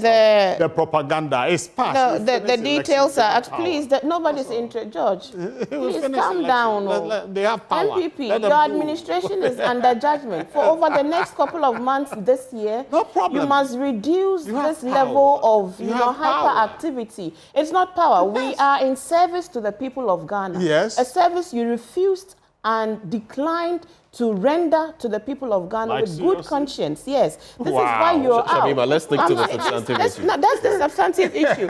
I'm saying that the MPP must reduce this level of hyperactivity. Right. Well, Ghanaians know him better. Thank God Ghanaians know him better and have thrown you away to where you deserve. He was thrown away before. Well, back. So let him prove himself. He will prove himself. So, ladies and gentlemen, on the substantive matter of this land. Anyway, we're not going. Just quickly, we're not going to engage with the Republican Party over issues that they have already been judged over. Ghanaians have really thrown them away because of this kind of conduct and how they have destroyed this nation. Wow. And I'm saying that there is evidence already. Oral will not come and say things that are not there. For what reason? For what purpose? On social media, Ablakwa has published the land, documents that and the pages documents and so the bottom line is that we'll get to the end of this, right? Approximate, of course. Okay. Of course. There's something why would he publish a lot of things he couldn't prove? Okay. There's something interesting that we were all adding our voices to it, and it appears. In fact, it's Ghanaians that I'm taking you down. I'm taking you back to Galamsey, right? The first thing I noticed that Galamsey was not anywhere in the inauguration speech. We had Joyce Bawah-Muktari here. We asked her about it. She said, well, you can't capture everything in there. I'm bringing this up because small-scale miners are pledging support for Mahama's administration, right? And they signed a statement which was released last week, I think Wednesday or so. And they are emphasizing their commitment to collaborating with President Mahama's administration to promote environmental stewardship, particularly protecting water bodies and forest reserves. The point has to be made, though. These are small-scale miners, legitimate small-scale miners, not galamsey. No, not galamsey. But I'm just drawing back to the point that, Benjamin, remember when the issue came up about halting all kinds of small-scale and illegal mining? These were the same group of people who were saying that they were vehemently opposed to that idea because they thought that their investments were at risk and all that. So there's a new administration, and somehow I think the ruckus about galamsey is piped down a bit. And now we are pledging alliance, and we are committing to precedent. And what's happening to the fight against illegal mining? Shamima, is the question I guess it's going to happen. I mean, if there's anything you should be rest assured, it is that His Excellency John Dramani Mahama means business. He has literally hit the ground running. Everything he said he would do, he will put in the right structures to ensure that it is done. So galamsey is not something we can run away from. We can't. Because it is there, the water bodies are being destroyed. So we will definitely come to it, and the people who will be assigned to work on the structure to restructuring, our galamsey, operations in terms of, in our manifesto, the way we spoke about comprehensively going over the small-scale mining, and adopting community mining and ensuring that people or community activists who want to also engage in mining will do so legally and would have the right training and the right tools to do it. It is all work in process. He's been in office for how many days, and yet we've done so many significant things. So please, you are here, aren't you? You would ask the question. I'm asking because we are still drinking water from our taps. For 8 years, you've been drinking very bad water. You see how important it was that the president had appoint ministers designate for finance, energy, and I mean, what's the third one? Ministry of Justice. Yes, Ministry of Justice. Because those were the things that I think were the most important to the president, right? Others will follow. I would assume that galamsey was equally as important because we needed to do this because of the looming power crisis. Yes. And energy, attorney general, and then what? Finance. Yeah. Agreements have to be signed. Right. So we don't want Ghanaians to go to. Are you prioritizing the fight against illegal mining? It's already a priority. Okay. It's a priority. But we needed to put in the president is spoken you don't about want 3 times. So do you want doom? About 3 times, not a major. I'm just asking for clarity. So about 3 major platforms. I'm saying that we are 1 week into an administration. And George, relax. Why? You have a lot of defending to do. No, we are attacking. You have an entire whole year. You agree? That's we are attacking. You'll be doing the defense. No, we are not defending anything. We're working with Ghana.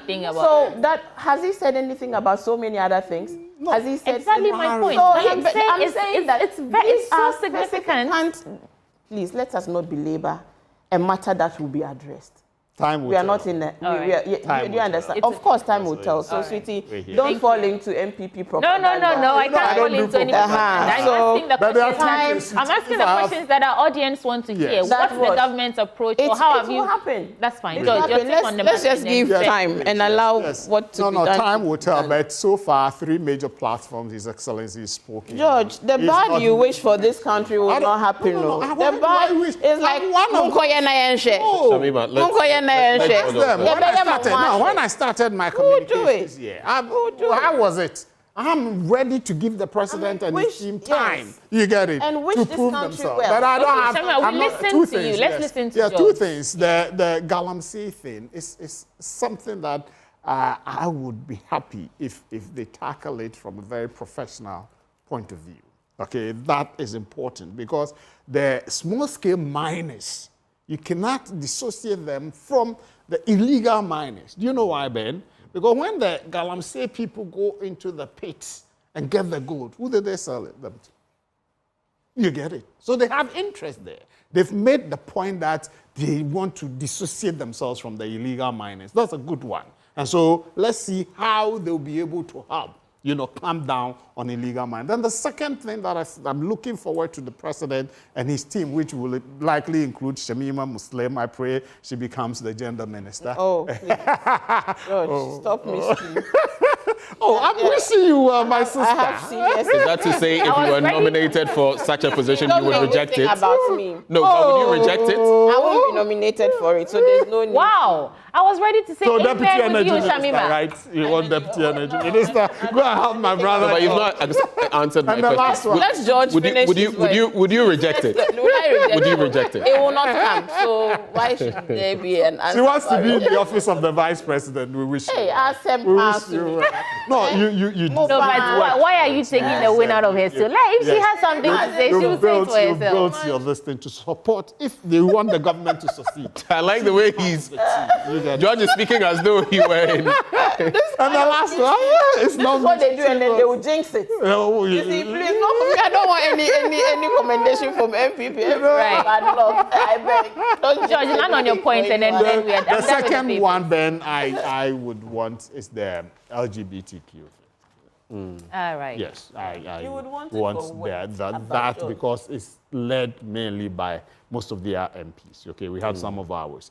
It wasn't signed. You get it. So, but is it a cause you support? Yes. I remember I was on a platform with Joyce Baha Mokhtari, and she was surprised that I'm one person who is against LGBT things. You get it? So I said, wow. I said, no, it's adulterates our culture. It's not something that, most people don't want to openly speak about it, okay? And so when some George moved that, I thought, okay, let's deal with it. And Reverend Tim Fojo and co were behind it. So let's see. Unfortunately, it got challenged on the way, and per the parliamentary processes, it must be started all over again in the 9th Parliament.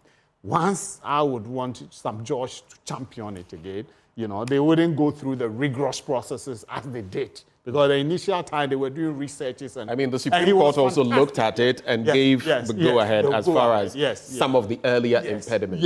Yes. So some judge did a lot of research on that thing, and I think if they reignite it, it's not going to take a But do you have any concerns? Maybe this is an opportunity to take a second look at it. Of course, Ghanaians are fully in support if you look at the Afrobarometer survey and thinking along those lines. Yeah. But then, I'm sure going around town, you have seen some of these billboards and then some of those LED where they'll be talking about, oh, someone got 10 years for speaking up against. It's all part of this. People are saying that, well... challenges my good friend, Dr. Indeed. Amanda, so do you think this gives an opportunity? Yes. Now that it has to go through the entirety of the process again, for these to tackle some of those issues. The committees to be able to put their issues on the table so that it will be fine-tuned. How can you be a landlord and then because you've rented a room to somebody is there, you don't know what goes on in there. And then once he's found to be, then the landlord must come and answer a question. How?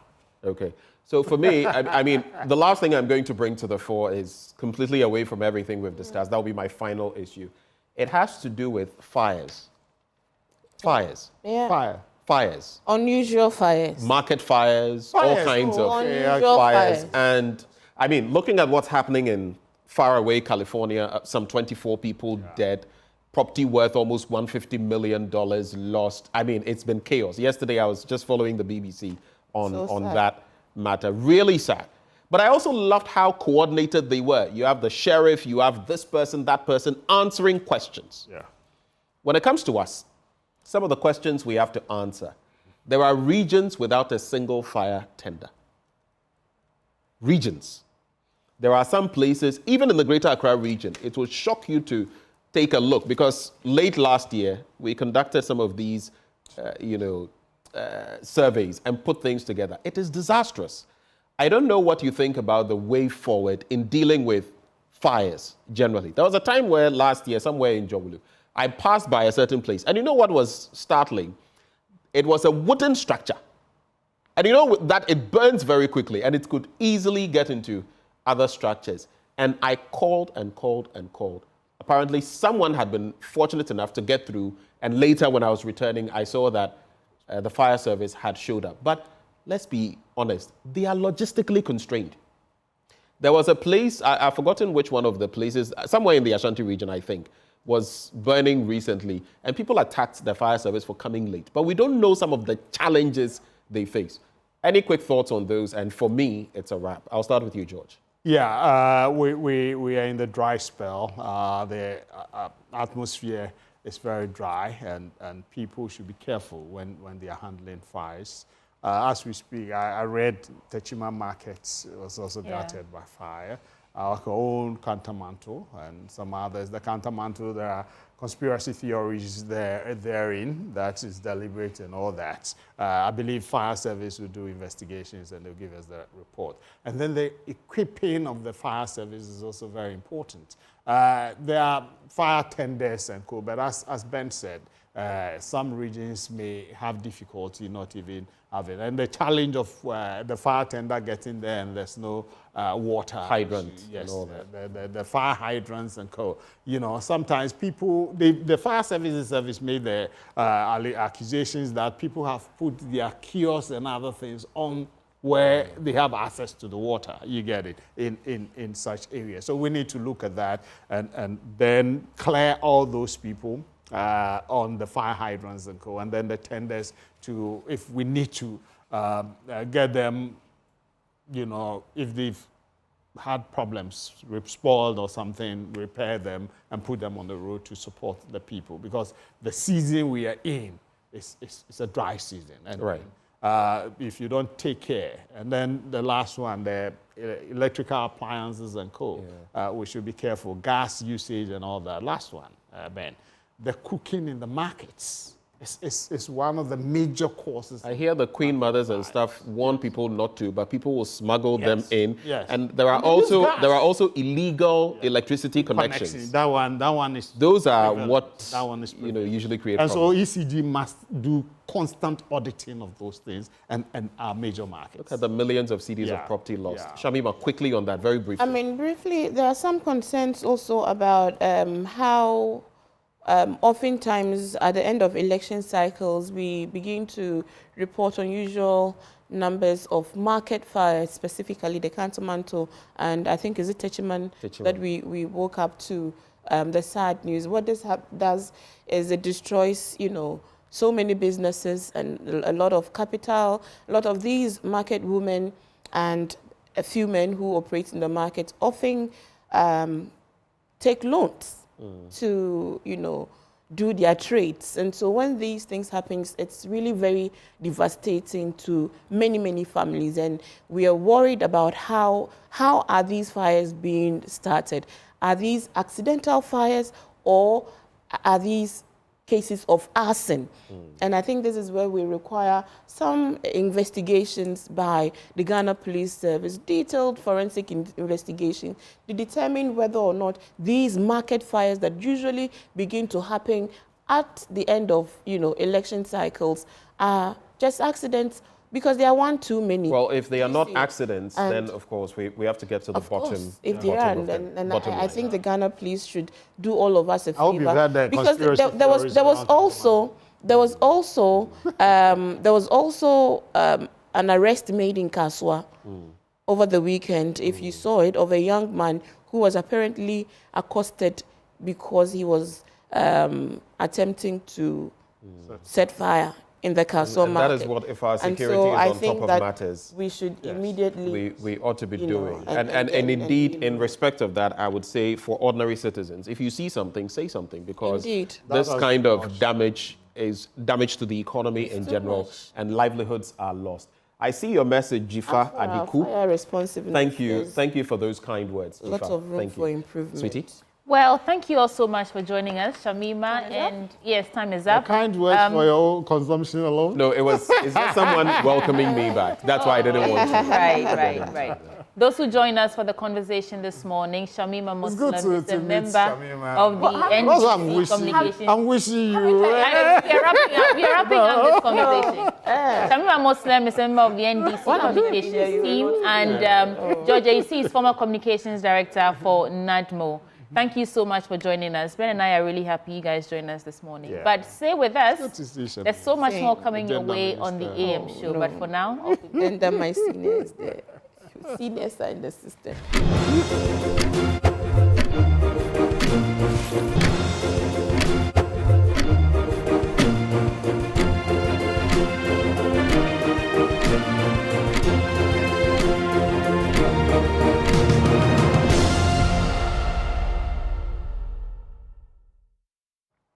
Welcome back on the AM show. We get into our big stories, and we're contemplating that directive of President Mahama to the Inspector General of Police to investigate the 2020 and 2024 carnage, if we may call it that, the deaths recorded. We also want to wade into the issues, recent happenings in Ejura and at Tebubu Amantim, and what exactly has been happening there with some of the citizenry also taking matters into their own hands. And we'll also discuss general policing issues. Joining us in the studio, Peter Lanshini Tobu is Member of Parliament for Wawes. He's the former Executive Secretary to an IGP in this country, and now he's waded into politics. We also have Professor Kwesi Ening, Security Consultant, providing bespoke services in risk assessment. Both of them join the conversation. Let me say a very good morning to Prof. Very quickly. Professor Ening, good morning to you and your listeners. Thank you for joining the conversation. I think this is the first time we are speaking also. All right. Thank you. Sweetie? Yes, Prof. Welcome. So from Prof to Although we do want to, get incisive with these issues, we want to start with maybe an overview in terms of this investigation that the president has asked that we get into what happened, the killings for 2020 to 2024. How do you feel about this directive coming now at this time? Thank you very much. Good morning, Ben, and good morning, Susie.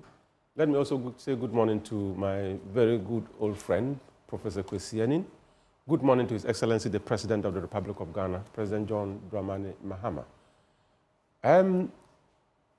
In policing generally, every death is presumed to be murder until otherwise proven through investigations. So whatever happens in this country, if it has to do with the death of any individual, it is the sole responsibility of the police to investigate, and possibly, with the advice from the Attorney General, prosecutions might be instituted. If you look at what happens from 2020 to 2024 in relation to electoral violence and electoral killings, it falls within the mandate of the Ghana Police Service. In fact, it is the police that heads or leads the National Election Security Task Force. So when you have an operation in place and you are leading the operation and some infraction happen within the operation, you don't expect anybody to even come to direct you to do what you're supposed to do right. So I personally was believing that within 24 hours after the directive from the president for the Inspector General of Police to initiate investigations into killings in 2020 and 2024, I was expecting that within 24 hours, the Inspector General of Police would have responded telling the president, Mr. President, actually we are not going to initiate. We are actually on course. And the Inspector General of Police, when he was appointed into office, he did something that was great. He created what we call the cold cases unit. Cold cases unit because naturally, you can have cases that are as old as 10, 20 years, but they are not over yet until they are over. You can close the case and reopen it when you have fresh evidence emerging from any angle. So probably if that case had gone cold for whatever reason, tell the president, in fact, this matter is being brought to the front burner and we'll do the best that we can to give you an update within a week or two. But, this is a transition, and I'm very sure that the president is well briefed on the fact that the Nana Addo Akufo-Addo government demonstrated lack of interest in these killings in 2020 and 2024. So, and I can tell you as a matter of fact, I think the Minister of Interior then, Mr. Ambrudere, came to Parliament and we asked him the question about the killings in elections. And he said investigations were on, but he concluded by saying that none of the investigations had been concluded. So the investigation was so inconclusive. And they've demonstrated lack of interest. So I am very sure that His Excellency President John Dramani Mahama, looking at what he told the Ghanaian people, and the fact that every Ghanaian life matters, it is better to start afresh. After all, we are resetting. This is a reset language. So he's directing the Inspector General of Police, please reset the investigations. Go to the beginning. start afresh, do what you know doing best. And I believe that the institution cannot let Ghanaians down. Does that mean they're scrapping these inconclusive investigations and starting afresh, you know, tabula rasa, no information at hand, going straight to the ground to now find information and all that? His Excellency has given a presidential directive. It is for the police to do what is professionally required. If you think that you can factor in all information that you've gathered, or probably use the old docket and build upon it and give him results, he doesn't care. What he needs is results. Right. But if you think that what you've done so far, you've actually done nothing, go and start from scratch and do what you know doing best. Whatever it is, we want the results. We want the report. And we want Ghanaian people to know that if you die in this country, the police are up and they will do what they know doing best and provide evidence to support the case, and probably whoever is held accountable can be put before the law court. So whatever it is a duty of the police. Can you start afresh as directed? Or there is something you can build upon. The president wants you to investigate the matter and give him definitive answers as to what happened. Who killed who? You know, these things, if you go to the detective training school, we call it investigations 101, 5 W's and 1 H. What happened? People were killed. Where did it happen? It happened in Ghana. You know the crime scenes. Why did it happen? It was during elections. Who is involved? You get to know. How it happened, you have to investigate that. And when you finish all these things, 5 W's and 1 H, if you answer all these basic questions, you begin to build a docket that is worth reading by even an ordinary person who has no knowledge in criminal investigations. But I believe that, as I said, the then President, Nana Addo Dankwa Akufo-Addo, His Excellency, showed no interest in the investigations. And there was not even one moment in his life as a president that he commiserated with the bereaved families. I am surprised that as a president, a Ghanaian dies, and you don't think that it's very important for you to commiserate with the families? But that is who we are as a people. And I think that the Ghanaian people have voted in 2024 to show their disapproval of the kind of leadership that we've probably gone through for the past 8 years, which President Mahama said in fact, we've watched a horror movie for 8 good years. We need to reset the country. And this is a language of reset. Please initiate investigations. And I want results. Right. But what would you call standard practice? I think that is part of what we want to know. Sweetie was asking about, I mean, if something has been done, do we build upon it? In other jurisdictions, and I'm intentionally saying this, you don't start afresh if you already have something to fall on. So you build on what you have. In some instances, they would say maybe the investigation was compromised in a way, so we want to start anew so we can gather new evidence. What is standard practice here? What would you expect? What is standard practice in criminal investigations? When you start a case, it is possible you can get stuck somewhere along the line and you can just put the docket into the freezer. And that is why we created the cold cases unit.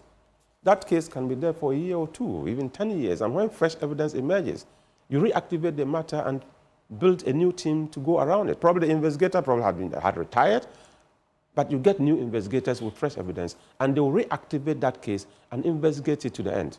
That notwithstanding, I am saying that why would the president direct the IGP to initiate action, start afresh? He is privy to so much information. The government at the time was not interested in investigating these killings. And we believe that nothing substantial has been done. Let it be the duty of the police to come and say, oh, in fact, we've done a lot. We are not going to start afresh.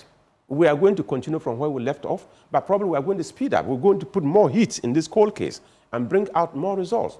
If that is what they say, fine. But if they have nothing to build upon, the best thing is to start afresh. All right. The best thing may be to start afresh. Let me just bring in, Sweetie, let me bring in Prof. But before that, let me also say hello to former Deputy Attorney General Alfred Tia Yeboah. Good morning, sir. Mr. Tia Yeboah, if you can hear me, good morning. Good morning. All right. It's very good having you join the conversation. I'll be coming to you shortly. But before that, let's go to Professor Kwesi Enning as well, who joins the conversation. Prof, on the back of 2020 and 2024's happenings in this matter where we lost lives, is this the right direction? The president directing the IGP to investigate whether we have something or not, to start investigations into these matters. Is it the right step?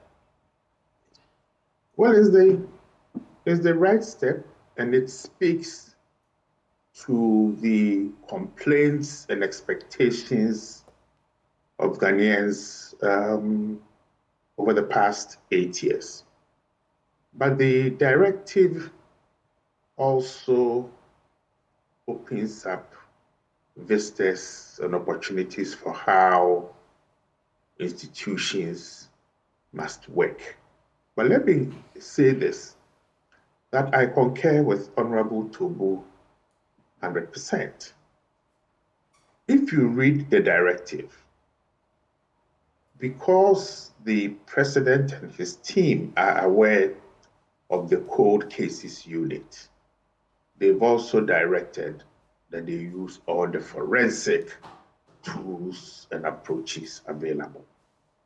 As Honorable Tobu says, a case may be cold for years. The investigator, might have gone on retirement, but new scientific approaches and evidences may come to the fore that may lead us in particular directions.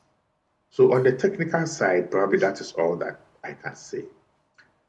But this letter has several implications. One is that other institutions whose performances were curtailed by undue political interference and threats can now use this letter or interpret it as a basis to get the job done. And there are several instances where institutions may have suspended, may have delayed acting based on their mandate. But I'm hoping that for those who are reading this directive, that there are two other aspects very critical that I think we need, or probably the IGP can then take the step forward to investigate. And I've said this several times. One relates to the extreme violence that took place at Ayawaso West Wagon, the subsequent institution of the Emil Short Commission, and the dismissive response to the recommendations of the Emil Short Commission report. Another issue that we need to bring up, and that must be investigated and given the same weight as the loss of lives, was the sacrilegious invasion of Parliament by uniformed officers. That to me amounted or was tantamount to an attempted coup d'etat. That was just prior to the election of the Speaker of Parliament to the 8th Parliament. So there are a lot of things around elections, electoral violence, that this directive seeks to bring under control. And I like the fact that it's also been extended to the violence around 2024. The importance of that extension is that when the violence took place, and here Honorable Tobu makes this very important point, that the lead institution for election security is the Election Security Task Force, of which the Inspector General of Police heads. But when the violence took place, all ministers dealing with security then suddenly turned around and were blaming the IGP for not doing, or the Ghana Police Service for not doing what they ought to do. But we know there were quite a number of countervailing instructions to other security institutions to act in ways that circumvented the Election Security Task Force.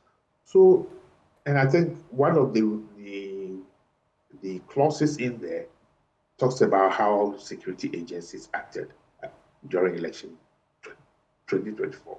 So I think, finally, this gives an indication to all kinds of other institutions.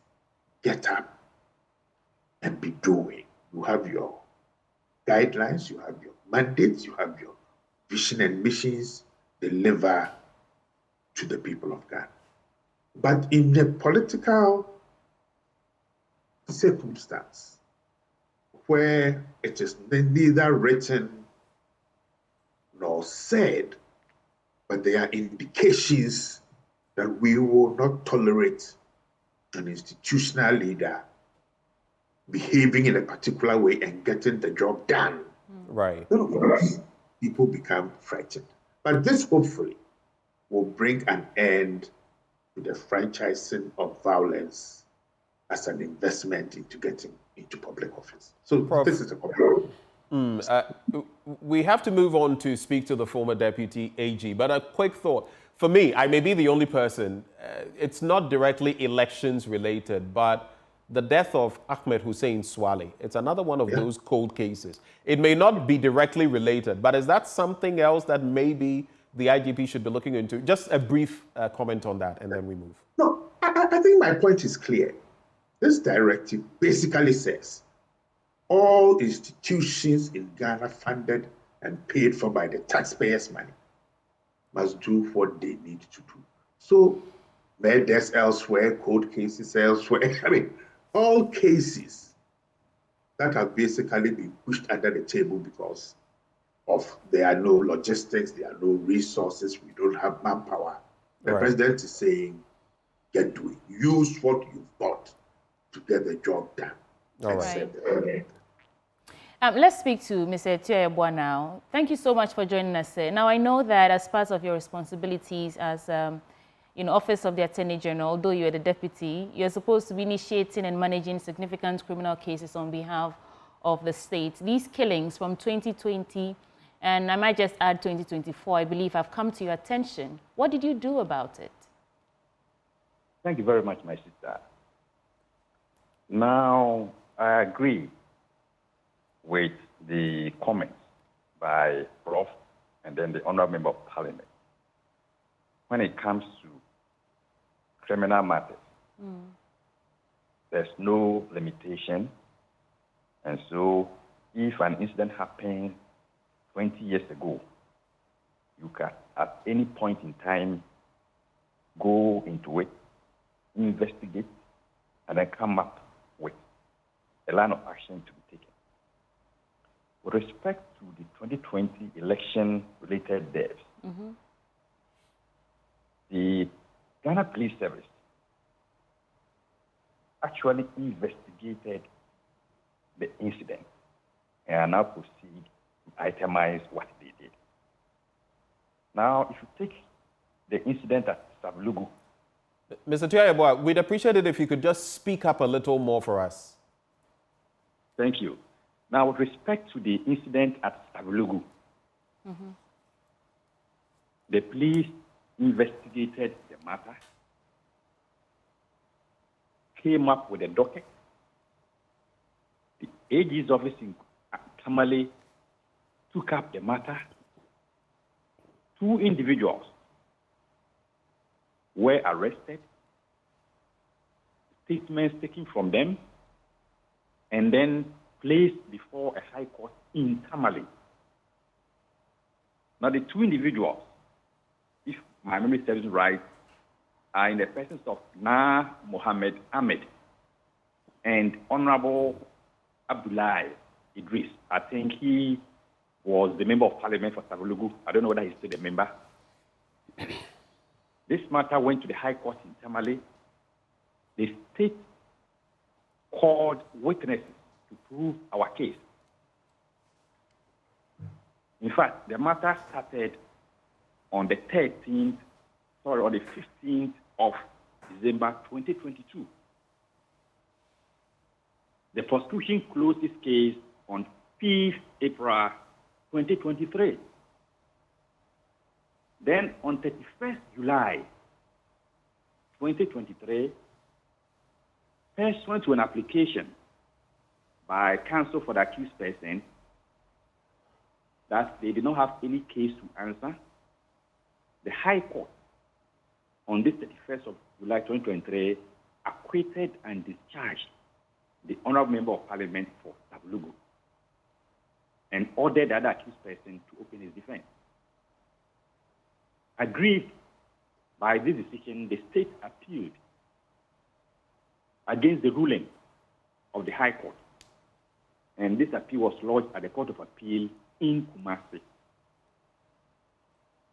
The service of this appeal on the Honorable Member of Parliament has been very difficult because, you know, 7 sitting members of Parliament is always very difficult.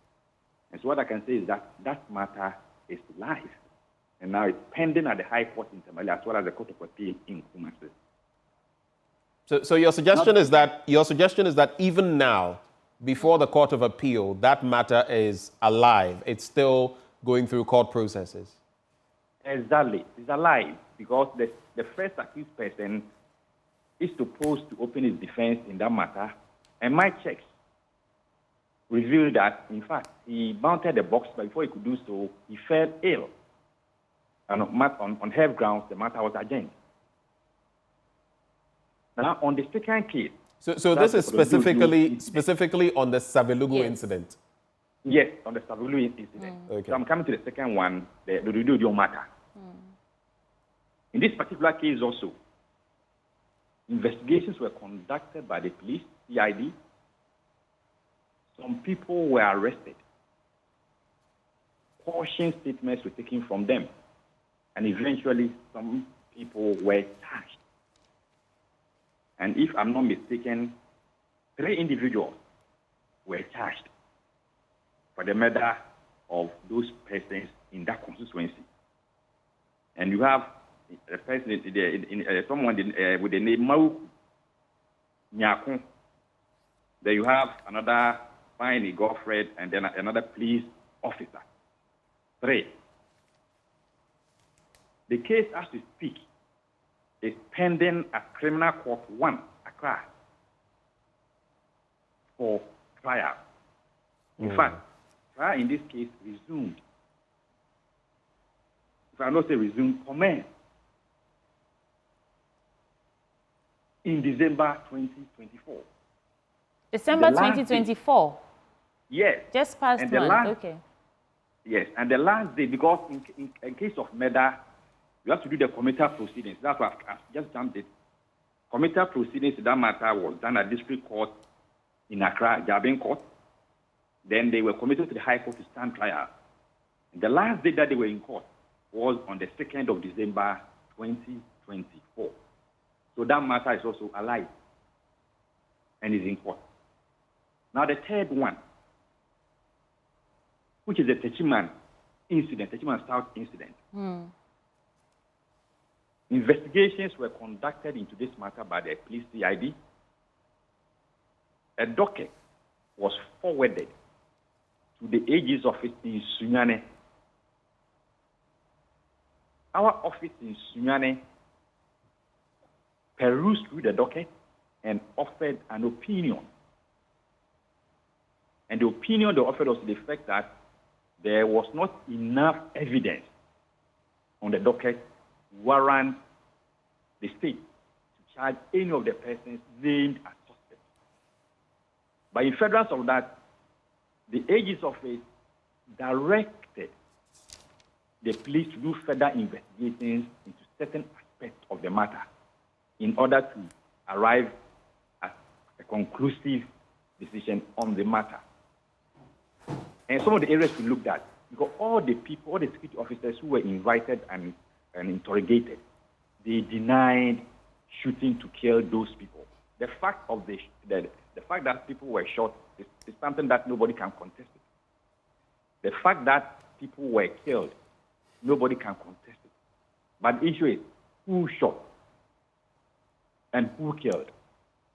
And that's the essence of criminal prosecution.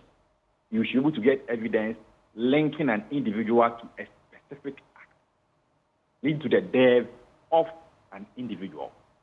There is some, as far as Techiman South is concerned, there is some video evidence, and in there you'll see some military officers wielding weapons, some firing into the air or something of the sort.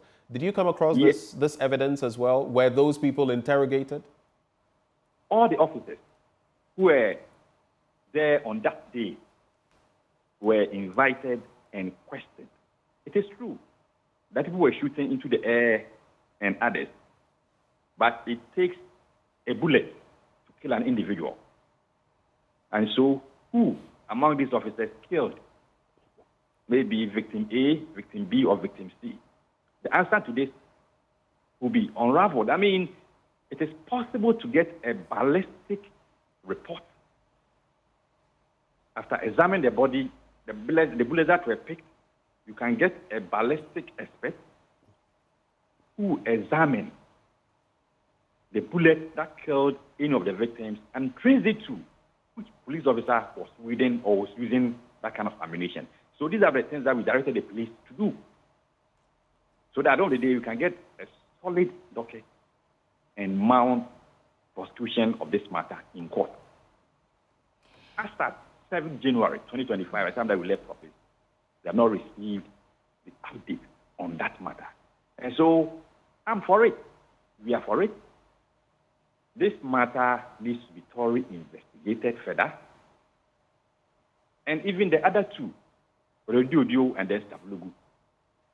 If you have fresh evidence, if people are ready to offer evidence, that will also bring in a lot of people or will bring in things different from what we are relying on. I mean, that is better. Because impunity, yes. Just by way of moving the conversation forward, is it your opinion that the pace at which these cases are being moved through due processes, like you say, also factoring in the fact that you don't have substantial evidence, to establish whose gun shot who and all that, is that the best that you can do? Some of these killings go back, as far as 4 or 5 years ago. The pace at which it's moving, is that the best we can do, considering that lives were lost and people are looking for answers? My sister, it's regrettable that lives were lost. Definitely, I will not endorse any situation where people will be killed and those perpetrators will be left off the hook. But when we go to court, we deal with hard evidence. And no prosecutor wants to go to court with watery or weak evidence. So that's the reason why when we review a docket, we make sure that all the areas that we are not comfortable with, we direct the police CID to go into it. Now, if you look at our system in Ghana, the Office of Attorney General does not have its own investigator. The AG's office relies on the police service and other state institutions to do the investigation. Quick point there. Quick point before you go on. Are you saying then that the AG's office needs its own investigators? Is that what you're saying? Moving forward, that is my view, and I've stated it elsewhere. Okay. That we should have an AG's office that will have its own investigators that the AG can control and then direct. Because we have it now, the police service is under the Ministry of Interior. They are not under the AG's office. It's only the police CID that we get in touch with them, direct them what to do. But technically speaking, they are not under the AGs. And so moving forward, if we were to have an AG's office with its own investigators like YOCO and OSP, it will help. Okay. What I'm hearing is that, the biggest challenge is evidence, right? The biggest challenge they have is gathering evidence enough to actually pin these crimes to those the perpetrators. But where does that leave us? If 4 years down the line, we cannot find concrete evidence to prosecute the criminals, because these people are criminals, where does that leave us? So before we come into the studio, just to conclude on because there are a few things in there. The criminal justice system is such that if you're going to hang someone for murder, the standards are pretty high because you could be taking that person's freedom away from him or her. But Mr. Tuah-Yeboah, just quickly, there also are in 2024 the issues of Nyankpala. There's also Damongo. There's also Ewutu Senya East in the central region where one person died after the election in that constituency. Are these ones that you started processing following in any way before the elections? On those incidents. And I think the police service should be able to give information as to what they've done so far. But my expectation is that investigations should have been commenced or to have been commenced long ago, just after the incident. And so I'll then support any call on the police service to expedite investigations into those incidents that happened in December 2024. But I don't have the update on the matter because every life is very important. It matters not whether the person is the poorest among the poor, is tall, is short, a man, a woman, child, whatever. Every life is important. And that so far as someone's life has been taken away from him or her unlawfully, the person who engaged in that act must be brought to book. And there's also the incident of Ahmed Hussein Swale. How do you feel about that? Yes, it's a matter that has been long-standing. If you recall, the question was that in Parliament, the former Attorney General was posed to him to come and answer on the update on that particular matter. Investigations were conducted, but once again, we couldn't get enough evidence on the docket to commence prosecution. And so I would then support any call on the police service to do more. Because if you do not have evidence on an incident, though they say it may be regrettable, may be so worrying, as we have the Ahmed Swale matter, you cannot take the matter to court. Right. As citizens, I will call on all citizens to also volunteer information if they have it. After all, you now have the Whistleblowers Act, Witness Protection Act. If you even don't want to be identified, you can go undercover and give the information. Right. And so these are some of the things that I think as citizens we must all do to help us weed out all these criminals who do things and then goes unpunished. Okay. Mr. Tiayeboa, just hold for us briefly because there may be concerns from Lanshini Tobu and Professor Enning that you may have to respond to. Sweetie, would you like to bring us back into the studio? Yes, let's get back into the studio. Sir, you've listened to the former Deputy Attorney General. I know you have some reflections. I was just asking, where does this leave us? Yes, good morning, my brother Tiayeboa. I think he made a statement that I completely disagree. He believes that if the Aegis Office has its own investigations department, it could probably make the Aegis Office more effective. The truth of the matter is that we are looking at checks and balances as provided in the Constitution.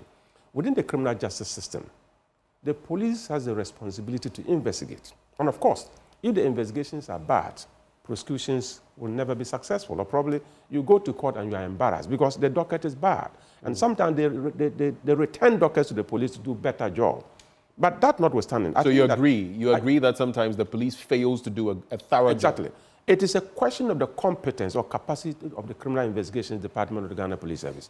Whether it is through bad recruitment, it is through poor training, or it is through the lack of equipment or equipping the whole department to be able to perform well.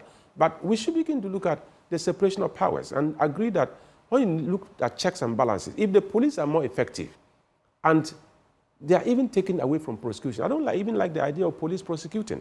Let the prosecution as designed by the Constitution to be the baby of the Attorney General. Police should take care of prevention of crime. And if the crime cannot be prevented and is committed, let's look at how we detect that crime, how we investigate it, how we build comprehensive dockets, and make sure that the prosecutions are successful. If we do it that way, I think that we are building both institutions. We are building the Ghana Police Service as an institution. We are allowing the Attorney General to have good dockets to prosecute. But if we carry the investigation role and add it to the prosecution role of the Attorney General, that would so much a weight, and probably gradually we'll get back to square one. What is it that dockets are not being properly built?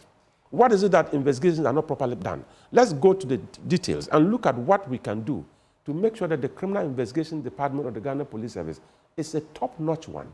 I mean, I can't remember any murder case that has been successfully investigated and prosecuted in the last few years. I can't remember one. Well, all the murder cases are gradually... say that, and so you're in trouble, you won't appreciate due Great. process. All the cases that we talked about now are all in the cold cases unit. Did we create the cold cases unit to bank cases that when it happened as a heinous crime, we just put it in there, it's gone cold? We don't have the capacity to be able to succeed in one single heinous crime like murder? It tells us that there is a lot we need to do. Looking at what the Criminal Investigation Department is today, we need to up our game and ensure that the Attorney General's Department can have better and professional prepared dockets to do prosecution for us. Some people have said, though, that the police, when they are really interested in a matter, they will get to the bottom of it. In fact, the few incidents where we've had police officers themselves affected, it has been very swift in dealing with these matters. Is there a missing link?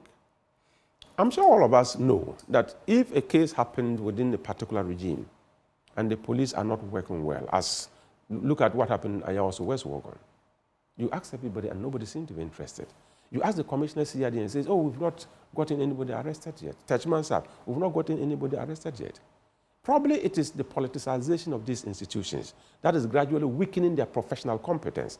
If we take away the politicization and build stronger institutions, I think that all of us will come to benefit from the goodness of stronger institutions than looking at everything with a political lens. Murder is murder. It doesn't matter what political party you belong to. It could be you, it could be you. Whoever is murdered and whoever is the suspect, let the process run. Let's allow the criminal justice system to be a justice system for all. Justice for all and not for selected few. So if we begin to look at the police with a lens that, or if it happens in one breath, they are very professional.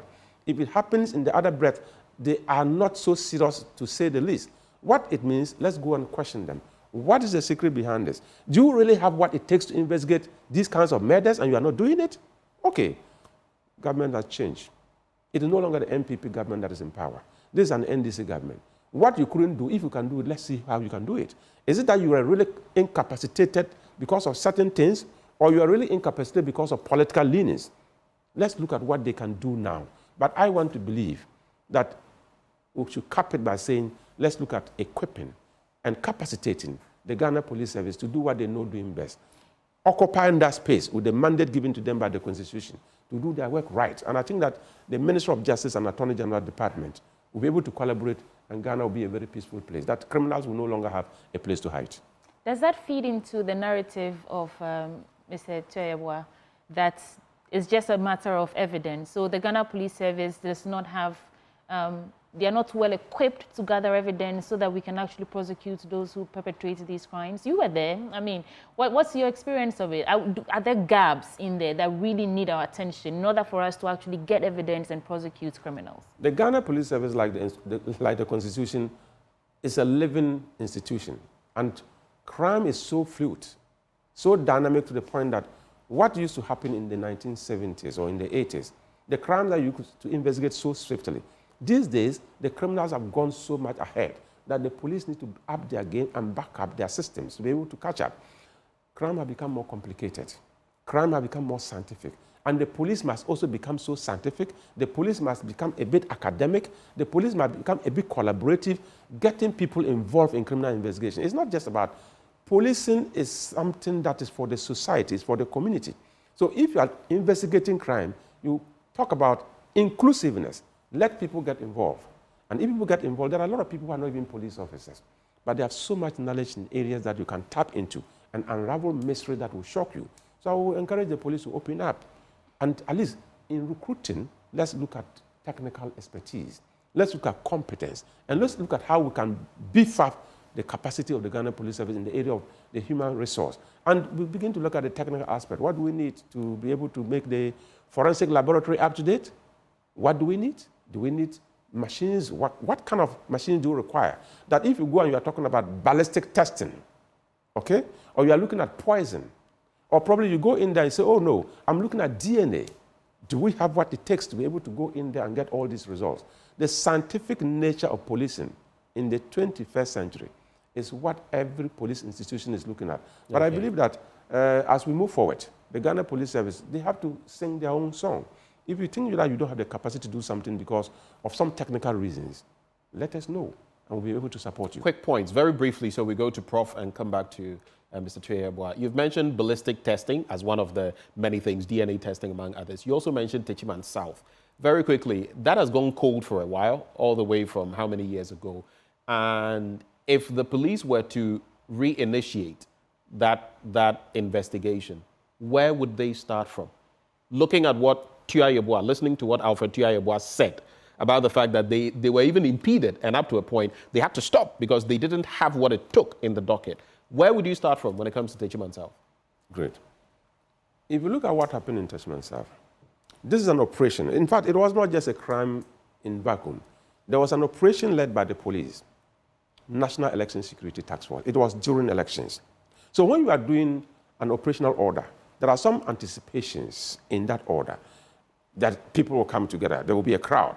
The anticipation or the expectation that something untoward can happen is factored into the planning and is factored into the deployment. So when you deploy men, I mean, you cannot deploy men into a particular operational theater and they come back and report that somebody shot and you can't find the person who shot. That would be strange.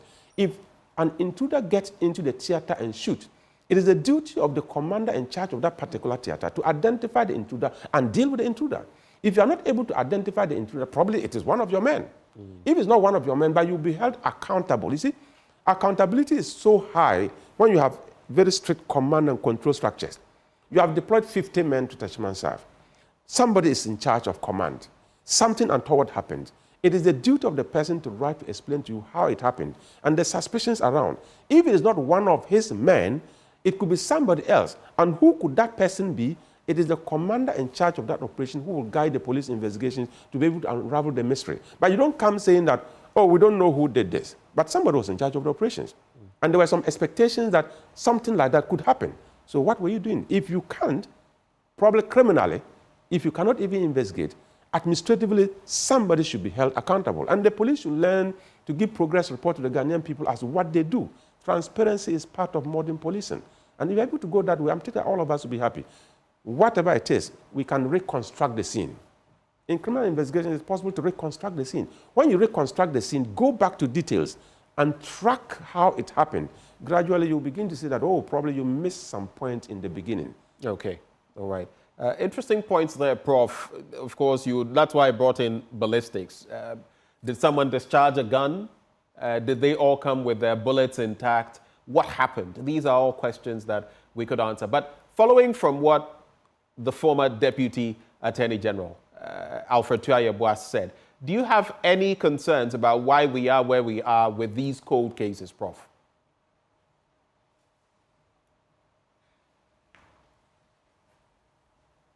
Professor Ening, you'd have to unmute and start again. Please unmute and start again. Yeah, sure, thank you. 2 points, really. One relates to his concern about the lack of a ballistic report or ballistic experts. And if that is correct, then that poses some very serious problems.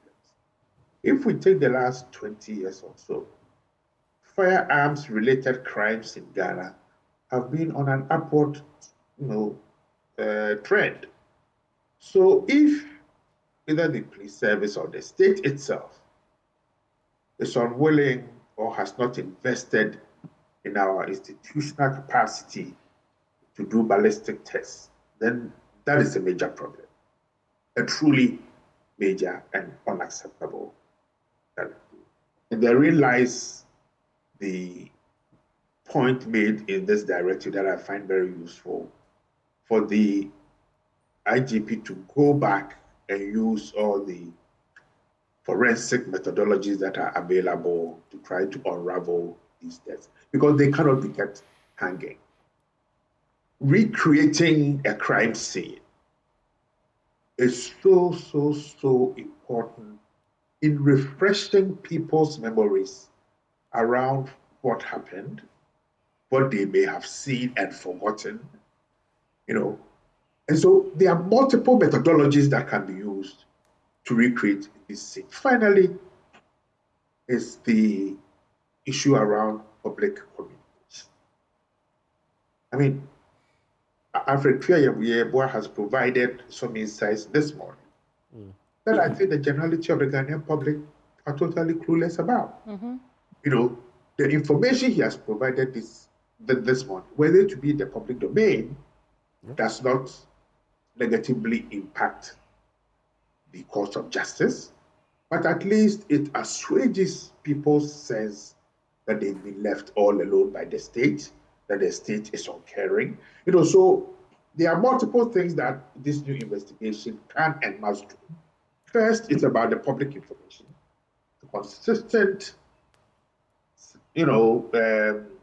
information to the public about wherever they are. Two, that look, as an institution, the Ghana Police Service must try to better sing its own song. What are its problems? What does it need? Because we know a couple of years back that there was some investment in the forensic unit. So if crime has transformed and become much more difficult to deal with, then it's important that we equip the service to be able to do what it has to do. Because if you look at the crime, statistics, they are very worrying. And immediately, criminals have a perception that the capacity of the institution to deal with crimes and different types of crimes, then it emboldens those who want to threaten us. That, the chance that I might go scot-free is pretty high. So there's a lot of work that needs to be done, but I think it has started. So we await to read and to hear the state of progress. I want to broaden the conversation a bit and look at the impact on national security, because you yourself have said it's a serious problem if we don't have, we are not equipped to gather evidence and all that. There's a thin line between being transparent with the general public and saying that we don't have evidence, that's why we are unable to prosecute these criminals, and unintentionally encouraging citizens to take matters into their own hands. So I guess by way of reiterating the gravity of the situation, so the new administration can also take some lessons from this conversation, what should this new administration really focus on in terms of fixing those gaps that exist in terms of evidence gathering, ballistic, like you mentioned, and what should they focus on right now? Well, for me, institutions must do what they are established to do and must be bold enough. So if we take the Ghana Police Service in this particular case, I think its basic remit is to protect lives and properties. How do they do that? Where are the gaps? We know that they have serious manpower gaps, in terms of the UN-defined number of police officers per 1,000 people. Two, we know that the maintenance culture can be, can definitely be improved.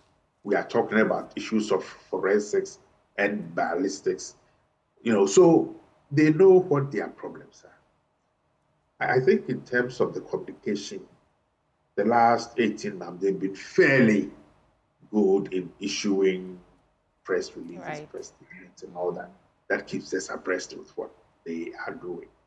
But you mentioned issues of transparency and encouraging citizens taking the law into their own hands. More information, access to those who can speak on behalf of institutions, a quick response to citizens who flout the law, and the punishment that they get being made known to serve as a deterrent so that others don't take the law into their own hands becomes key. I think from December 8th, we've seen individuals and groups taking the law into their own hands. It is crucial and important that when arrests are made, prosecutions are done, judgments passed, that people know, so that it serves as a deterrent. It's absolutely unacceptable for people who feel wrong to think they can take the law into their own hands. That is a no-no. And I think when we talk about, Honorable Tobu spoke about community policing, we all have a responsibility to provide information, but also for the institutions that are empowered to protect us themselves to behave in ways that builds trust, that builds a sense of acceptability of whatever alternative information people want to provide, and also to protect the identity of individuals who provide this information. Trust building in recreating, and to use Honorable Tobu's word, resetting the security discourse. It is very key. People must feel that when they provide information, that information will not leak, that they will be protected and they will be very secure. Thank you, Prof. Let me give the final word to, on this matter, Mr. Akufo-Addo. You have the final word. I'm sure you want to reflect on some of the other things that have come up in the conversation. Oh, yes, my sister, I think having listened to Honorable Tobu and then Prof, I agree with them that there's a need always on the part of the police to do crime scene reconstruction. I also know as a fact that the police forensic lab has been retooled. I think there's a need to restore the police CID to do more. Now, Honorable Tobu, I think he disagrees with me when it comes to this, the AG having its own investigators. I think it's being done in the U.S. U.S. Department of Justice, they have their own investigators. They're able to control investigations, direct them. In our case here, anything that we do with the police, you have to write to them. Sometimes if you write to them for dockets, sometimes it takes months before the docket is even sent to the AG's office because they are not part of the system. But if we were to have one big Department of Justice with the CID as part of the Department of Justice, then if I'm the AG or Deputy AG or the DPP and I need information, it's within the same setup and can also direct on what to do. But I think he also is entitled to his opinion, but that's my opinion, that moving forward we have to look at that system. It may work for us. Mr. Akufo-Addo, I agree with both of you. I agree with you to the extent that it will facilitate the process. But he also made the point, Mr. Tobu, that it could also lead to some conflict because then you have all of this within your domain and you may abuse that power, you know, put certain people to the sword, sometimes for political reasons. How do you respond to that? Yes, you see, if you take the OSP has its own investigators. So are you also saying that OSP was also going to abuse that system? No. If you go to IOCO, they have their own investigators and initiate prosecutions on behalf of the Attorney General. If these two institutions can do it, why can't the AG's office also do it? I think we may have to learn from what is happening in other jurisdictions. For instance, as Honorable Tobu said, we now have police prosecutors doing those prosecutions in the courts. Are they not the very people who are investigating and prosecuting? If that is good, why can't it also be good if the AG also have its own investigators? If you go to Kenya as we speak, we do not have police prosecutors. All the prosecutors in Kenya are trained lawyers. They started from somewhere. They've gotten to that stage. I also think that moving forward, all prosecutors in Ghana must be trained lawyers under the office of the Attorney General. And so these are some of the things that we may have to think through and then see how best we can come to a firm conclusion on the way forward. All right. Mr. Akufo-Addo, we're grateful that you took the time to join us, that you held on. We're very grateful for your time. Akufo-Addo is a former Deputy Attorney General and Minister of Justice. Coming back into the studio, before you even go into Adria and Atibubu and others, I saw you nodding when he was saying the last bit. Any quick response before Sweetie ushers us into the next belt? Yes. I think that Akufo-Addo disagreed with me on one angle, that he wouldn't agree with me that police investigators should be distinct from the AG's office. We may probably, as a country, begin to look at the necessity of having state attorneys attached to all district police commanders.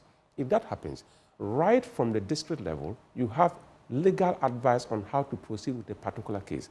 It will facilitate the professionalism of policing to the point that even when dockets are built from the district level, before it gets to the regional AG or it gets to the Ministry of Justice for prosecution, those dockets are structured in such a way that they become so professionally delivered because there is an Attorney General representative attached to a police district delivering directly effective policing at the district level. It happens somewhere.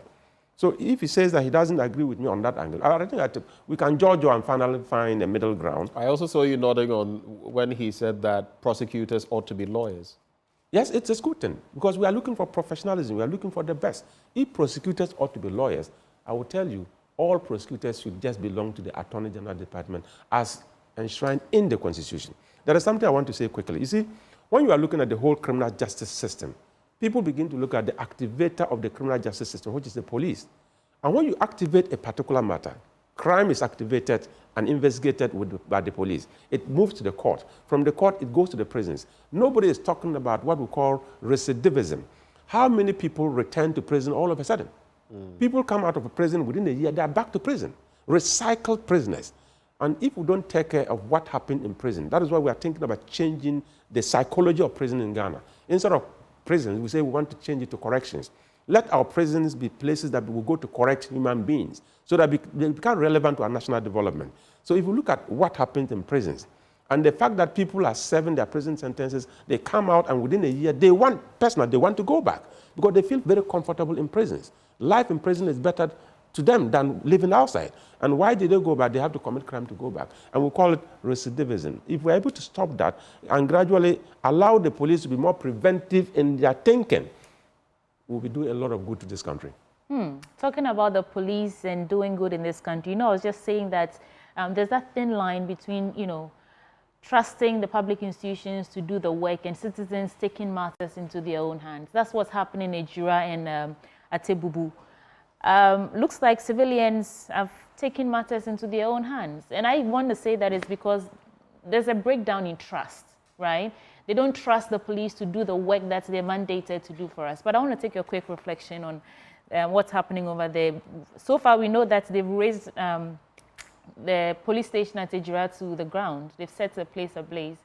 What do you make of it? Let me first of all express my condolences to the family of the late Masaudu. It's heart-wrenching. It's so sad when I watch the videos and I listen to what happened in Ejura. The truth of the matter is that policing is anchored on 3 Ps. We have policy, we have procedure, and we have practice. Anytime we complain about police misconduct and complain about police having fracas with the community, it has to do with the practice. If the practice is wrong, it probably says that there's something wrong with procedure. And if the procedure is wrong, probably we have to look at the policy again. What is happening in Ejura? Of course, there is no way anybody can support a community to go and burn down a state property. No, that is a no-no. It doesn't matter what hurts you or how you disagree with policing. If you go to the police station, a police officer misconduct himself.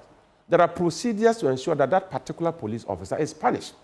The police officer do not own the building.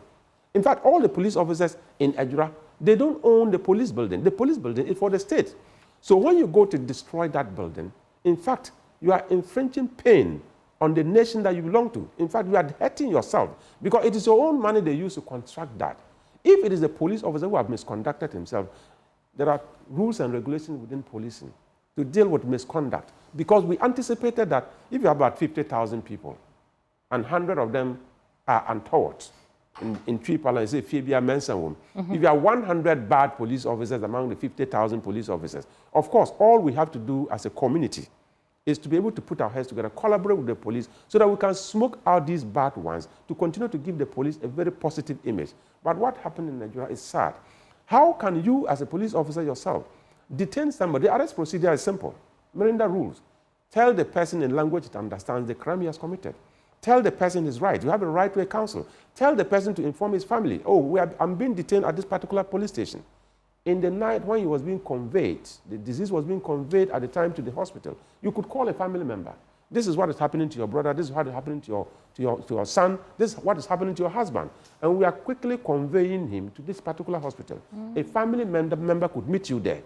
And as an eyewitness, if something happens, I am sure that this will have kept what we saw in Ejura.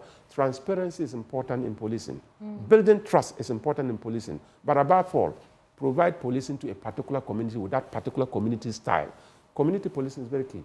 The policing you have or you need in Ejura cannot be the same policing you need in East Legon. You need to understand the community. Understanding the community will let you design a particular policing approach to ensure that there is peace and security in that particular community. But if you probably travel from a very good police officer, very good commander, very professional in East Legon, and you are transferred to Ejura, you need to begin to study this community.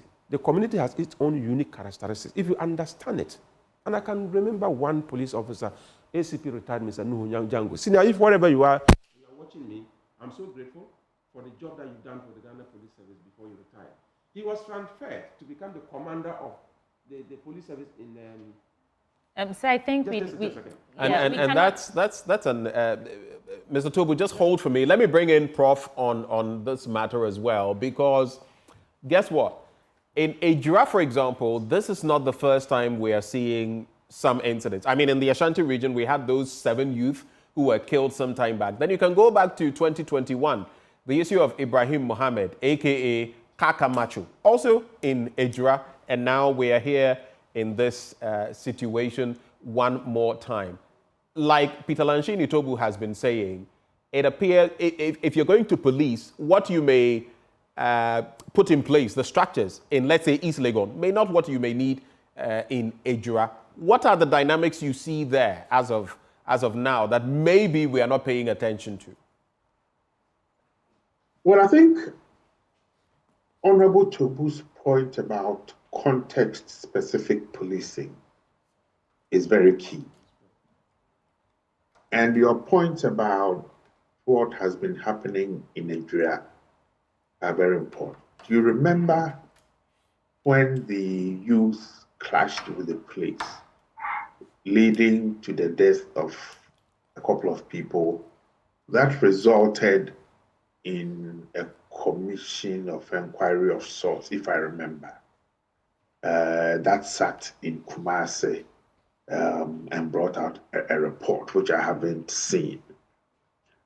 But what the recent case tells all of us is that the manner in which particular police community tensions are dealt with must be sustained, transparent, and must have that flexibility also to respond to other emerging issues. I mean, what Honorable Tobu says is ought to be standard practice in policing. When you arrest somebody or you remand somebody, and in the evening, afternoon, morning, night, the person feels unwell and you need to transport that person, basic information contributes to building trust.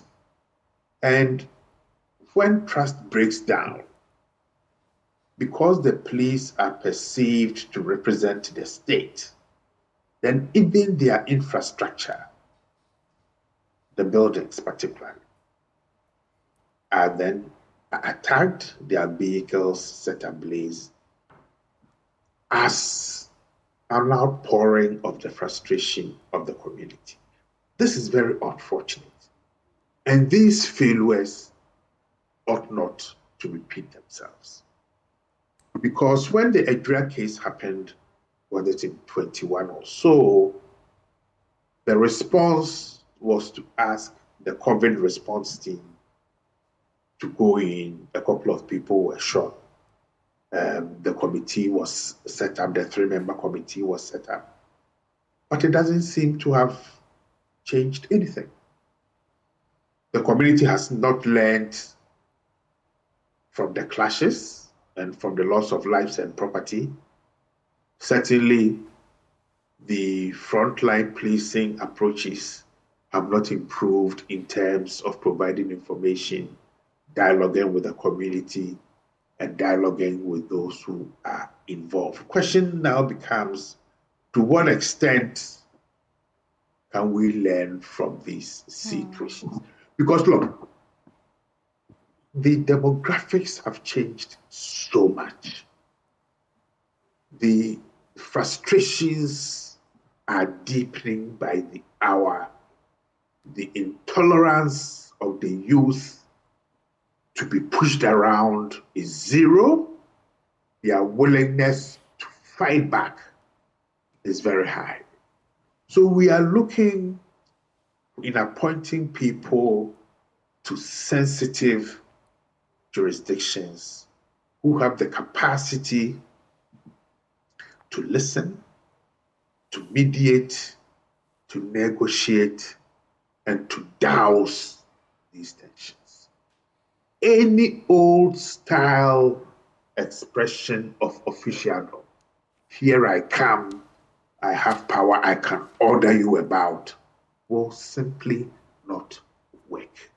And I think there's a need for a larger conversation. How do we change, civil military relations? How do we improve police community relations? How do we make community policing much more effective, dialogic, cooperative, that is sensitive to the needs of the people that they seek to serve?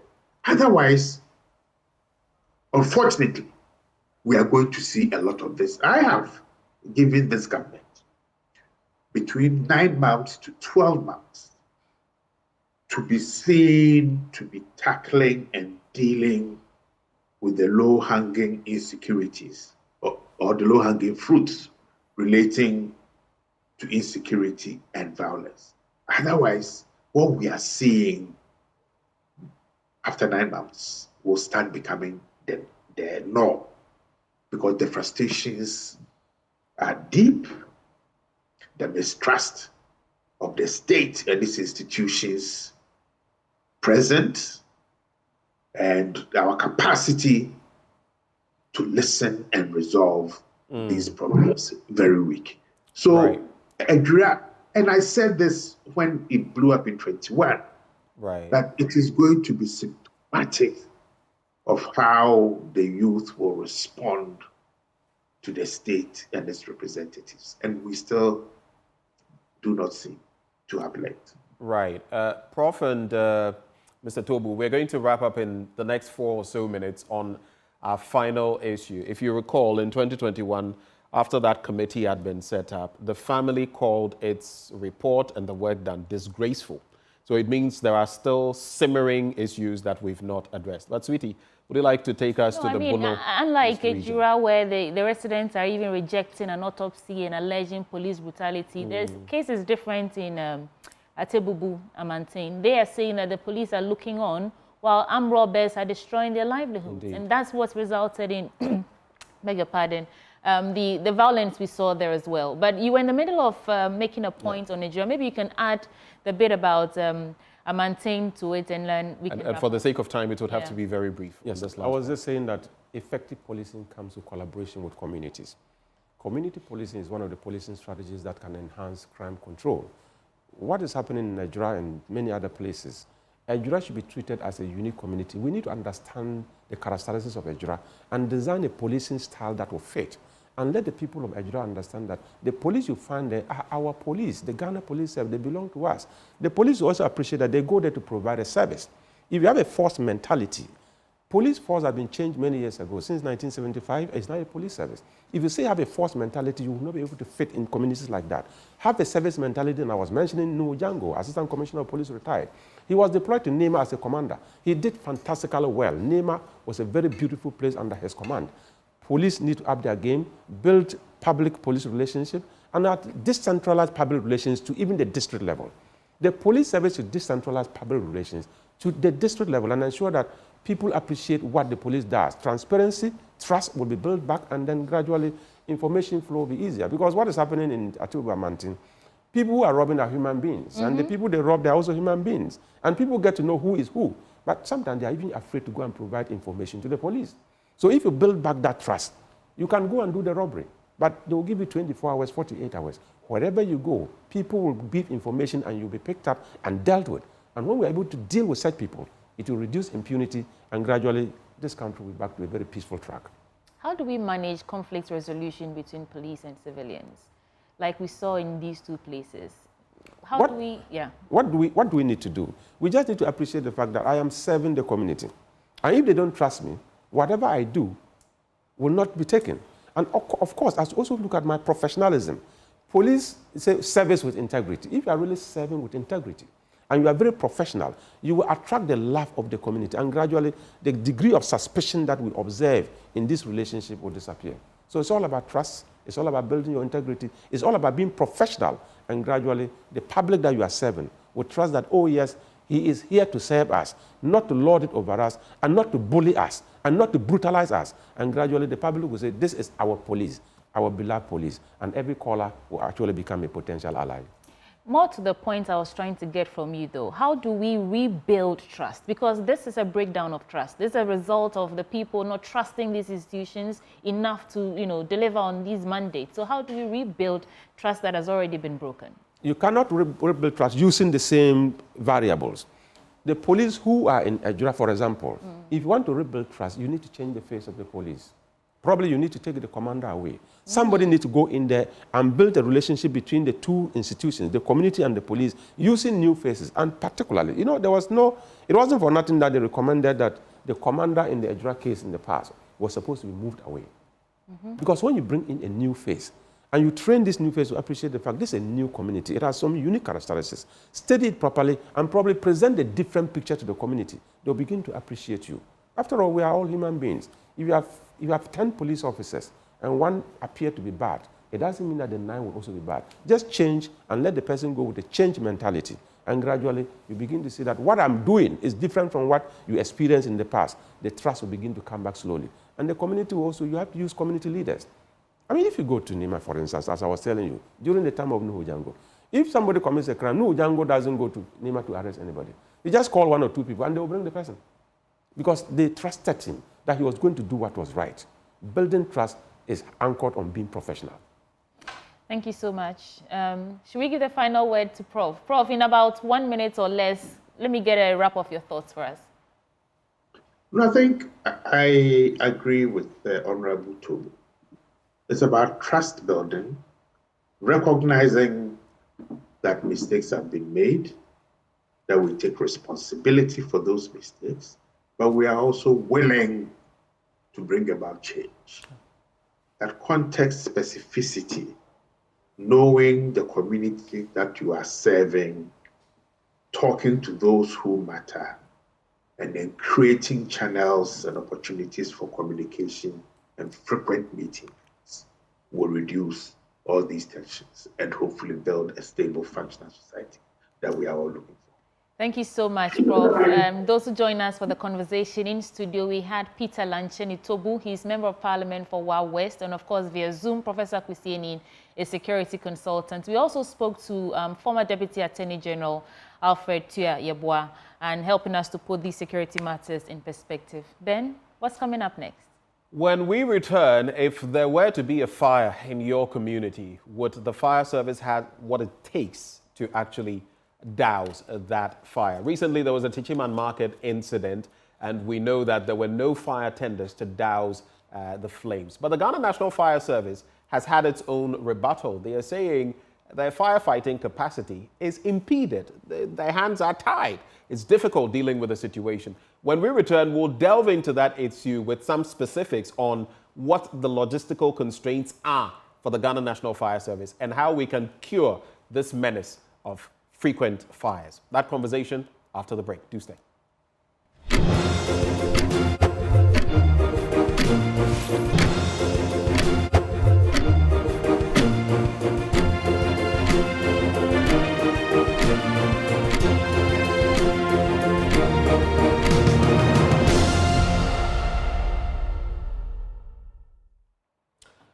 Here we are back on the AM show, and this time we're talking about fire outbreaks at the Techiman Market, but we're also expanding the conversation to the other fires that we've seen in recent times. Dousing the flames has become a problem for the Ghana National Fire Service, which says its fighting capacity has been challenged. Now, if you're living in Konongo, Atebu, Techiman, Amasaman, Adenta, Teshi, and many other places, your fate, if there were to be a fire, would hang in the balance. Well, today, we're pleased to have joining the conversation AD01 Alex King Nate. He is PRO. He is one of the PROs, or a member of the public relations team of the Ghana National Fire Service. He joins the conversation. And as you can see, his outfit ahead of the fire creates quite you should check yourself out. Yeah. Look at yourself with the fiery background. On fire, that's a good choice of background. That's a good choice, sweetie. But Alex, how busy have you been in terms of the Ghana National Fire Service? This is what, the 11th or 12th day of January? Yes. And we've had about 4 incidents of fire, which made the headlines, you know, yes. from Kantamanso, Kwadaso, Techiman now, and so many. Tamale. How busy has it been? And have you been able to fight these fires effectively?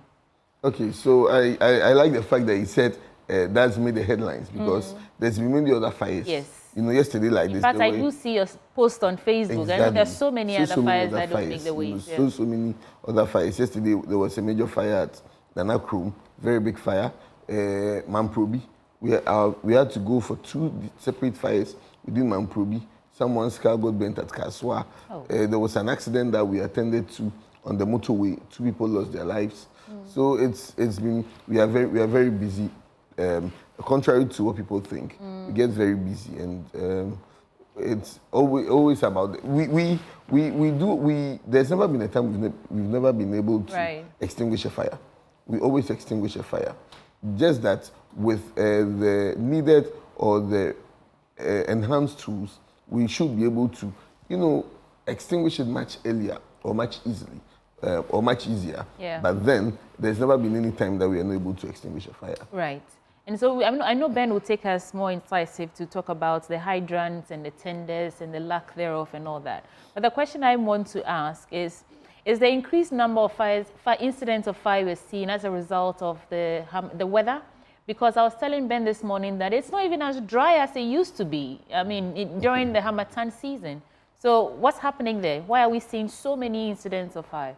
But, you know, funny enough, whenever there's even rain, when we have the rainy season, we still record high number of fires. Wow. Okay. So fires don't really have any particular period, but just that we see much more of these fires during the Harmattan period because of the general dryness in the atmosphere, and there's lack of humidity.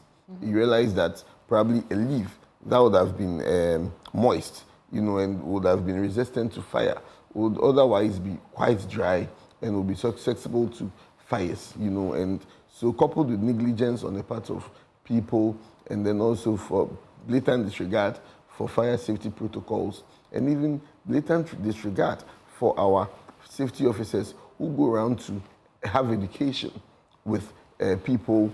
These are all contributory factors to the fires, because trust me, markets, we go on market education a lot. It's very unfortunate that we get there and then people can tell us that that's how the market, most of these market traders respond to our education. So what can you do? You can take a camel to the water side, but you can't force it to drink. Yeah. We go, I remember there was last 2 years, we had a fire education with a media, one of the media houses, and we had it at Dome Market. So it's very sad. Right. Nobody came around to listen to us. Just that same night, Mile 7 fire market caught fire. You see, so it's, and I had to be, when I went for that education, I had to be blunt to tell them that, look, you don't have a fire station in this area, so if there's fire, it will take a long time for us to come. Because at Dome, for instance, if there's any fire, the closest tender that would respond would either be Medina. So let's start the conversation there, actually. There are 16 regions, right? Yes. Do you have the numbers in terms of how many fire tenders you have? How many fire hydrants are available?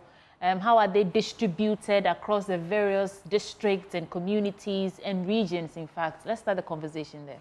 Because you mentioned that you're never able to, you've never been unable to quench a fire. It's just the efficiency of it. And last year, I remember it took about 3 days to quench some fire in Accra. I think it's almost. Was it Accra? It took more than 3 days. Right, so give us the numbers. Let's start there. Okay, so I don't have the numbers here, but what I can say is that I very much doubt if, in all, cumulatively, would have even up to, if I'm not mistaken, I doubt it would have up to 50 working fire tenders nationwide. Up to 50. And we'll soon put the data out there, because there are regions without fire tenders. Yes, there are regions. Well, as at the time that report was made, conscious effort has been made by our management to put some of these tenders back in commission. But the unfortunate thing is that that is not the permanent fix. See, if we are to talk about the service in Ghana with the best practice when it comes to maintenance, I would say the Ghana National Fire Service.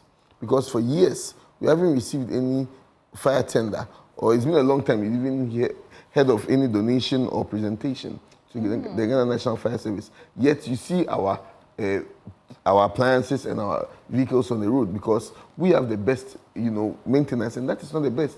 It's not even the title we should be taking because ideally we have to be able to have new fire tenders that should be operationalized to serve the good people of Ghana. So conscious effort has been made. A station like Adelimpi, they were out of commission for a while. We've put them back in commission. There are other areas that were out of commission. We've done well to put them out. But you see, we put them back in commission, and then after a few fires, they go back out of commission again.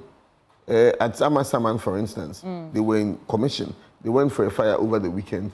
As I speak to you, they are back out of commission again. You see? Explain, what does that mean when you say they're out of commission? It means what? They are incapable. What does it mean? It has developed the fault. Hence, it can't proceed to a fire scene. Right. So when people go to a fire station and then they see a fire tender parked there, automatically they presume that, the fire tender is working. So they expect that fire tender to have moved. But then when you go to a fire station and the fire truck is in the reverse parking, it means it's in commission and it's functioning. If it's parked the other way around, it means it's not working. So when you go to a fire station and you see any fire tender parked there, the fact that there's a fire tender parked there doesn't automatically mean that it's working, depending on how it's packed. So you've just taught us something today. Exactly. And we wish, it's our hope that if this new government, would tend to look at the fire service, we'll be able to get so many fire tenders that it would even be ideal, or it's not far-fetched, to have fire tenders packed, so many fire tenders that we could even afford to pack some, even at markets. So that Kantamanto Market has a fire tender on its own. Makola has a fire tender packed even inside the market to be able to take care. So that even if a fire starts at the early stages, because we have a fire tender station there, it's able, and I'm sure even in the case of arson, if someone should try to deliberately start a fire, the fact that he's seen a fire tender, he will know that it's a moot point, because if he tries anything, we'll be there to fight it. But in this case, we are struggling with fire tenders, and so it puts. And it's not just tenders, though. I know you're also struggling with hydrants, but no. It's a crucial point you mentioned, because you can have the fire tender, it can get there, especially if it's coming without water, and then there's no water. There's no way it comes. Okay, so let me try and clarify this. There's no way the fire tender will come without water. Okay, so as I said, our fire tenders are old, and so you realize that when sometimes people say our tender came without water, you still see people with buckets fetching water from this hydrant. So I wonder whether the water came from the sky. And I said that because there have been incidents where people say the hydrant came, but there was no water. Okay. The tender came, and there was no water. So you see, the tender with the water inside, it needs a pump. The pump propels the water to come out through the pump to give it that pressure for the water to come out through the hoses. These pumps come with these tenders. And imagining how old these tenders are, it means that these pumps are also very old. There are times, every morning, we do checking. Before you take over from the outgoing crew, you check to be sure everything is working. But it's a machine. So there's water. But just that sometimes when you get there, the pump that's supposed to propel the water to come out through the hose is what sometimes fails us. But there's never a time. And when we get to a scene also, we don't just fight every fire with water. Okay, let me cast our mind back to the unfortunate incident that happened at Circle. On that day it was raining, but we recorded a very unfortunate, gruesome incident. So imagine if water could fight every fire, wouldn't be having this conversation, or wouldn't have had that disaster happening. So there are some fires that when our crew get to the scene, based on assessments, realize that if it has to do with electrical fire, for instance, we have to call on ECG to cut power supply to the area before we're able to apply water on it. If the fire has to do with oil, you just can't go and pour water on oil. Even if the fire has to do with petrol or fuel, you can't just go and apply water. Chemicals. You can't just plastic and all that. There are different dynamics. Exactly my point. So sometimes when we get there, we are doing an assessment. People just think that once we get down, we have to just immediately take the hose and start. And then, so when people think they are macho men and then they don't have sense more than the firemen and go and take water and pour it on it, they will end up killing themselves. Because we don't fight. So there's never been any time we come without. So as I said, so depending on the type of fire we are dealing with, and also the fact that because the fire tenders are old and then the pumps that come with it are old, there are times that a fire tender can go to about 3 or 4 or even 5 fires in a day. Wow. Yes. Yesterday, our team at Dansuman, they went to about 3 fires alone yesterday. Today, Kaswa has gone to fire already. Our team at Medina have gone to fire just before I came. And this will not be the last fire they'll be attending today. And the sort of pressure you are under, I mean, if you followed a bit of what is happening in California, they've even had support from Mexico and Canada. Thousands of fire officers on the ground trying to help that. So in our case, especially with the dynamics, but I want us to just take a little look at some of the data we have on what is available to the Ghana Fire Service, and then we can take it from there, come back into the studio. So if you look at the firefighting trucks, as of November last year, 248 appliances were available, with 133 of them faulty. Now, if you continue from there, that would give you 53.6% of firefighting trucks in Ghana being faulty. If we go to the next slide, you would have just 53.6% of the firefighting trucks being faulty. And then, in terms of the regional breakdown, this is what really scares me. If you look at the regional breakdown, now, Upper East region has available trucks 16, faulty 16. That means as of that time, none were functional. OT region, 8 available, 8 faulty. Volta region, 17 available, 15 faulty. They have 2. Upper West, 14 versus 12 being faulty. Central, 22 with 15 being faulty. That leaves them with 7. If you go on, then you would have in the regions, the Ghana National Fire Service headquarters, and we have ADO1 here. He will tell us what the situation is. 8 available, 6 faulty, which would leave them with 2. Greater Accra, 25 available, 15 faulty, leaving us with 10. Northeast, 5-3, leaving with 2. Western, 16-9, leaving 7. Ashanti, 25 and 6. I think they had the highest number with 19 functional. So you look at it there, finally, in terms of the regional breakdown of faulty trucks. Upper East, 100% faulty. OT, 100% faulty. Volta, 88%. It goes on and on. Upper West, 85%. The best is the northern region with 15.3%. And then from there, Bono with 15.38%. Savannah with 17%. And that is the tail of the tape. Now, the final slide also brings into sharp focus a very worrying issue. Like AD01 said, what if we had fire tenders at marketplaces, for example, to avert the fires? So imagine Kolebu, the Kolebu area has a fire. What do? Nalerigu Fire Service Regional HQ, Nasia Fire Post, all of these places without firefighting trucks or fire tenders. That is the situation there. You see, is this still like this? Let me just confirm. Well, is this still the situation? It's improved slightly.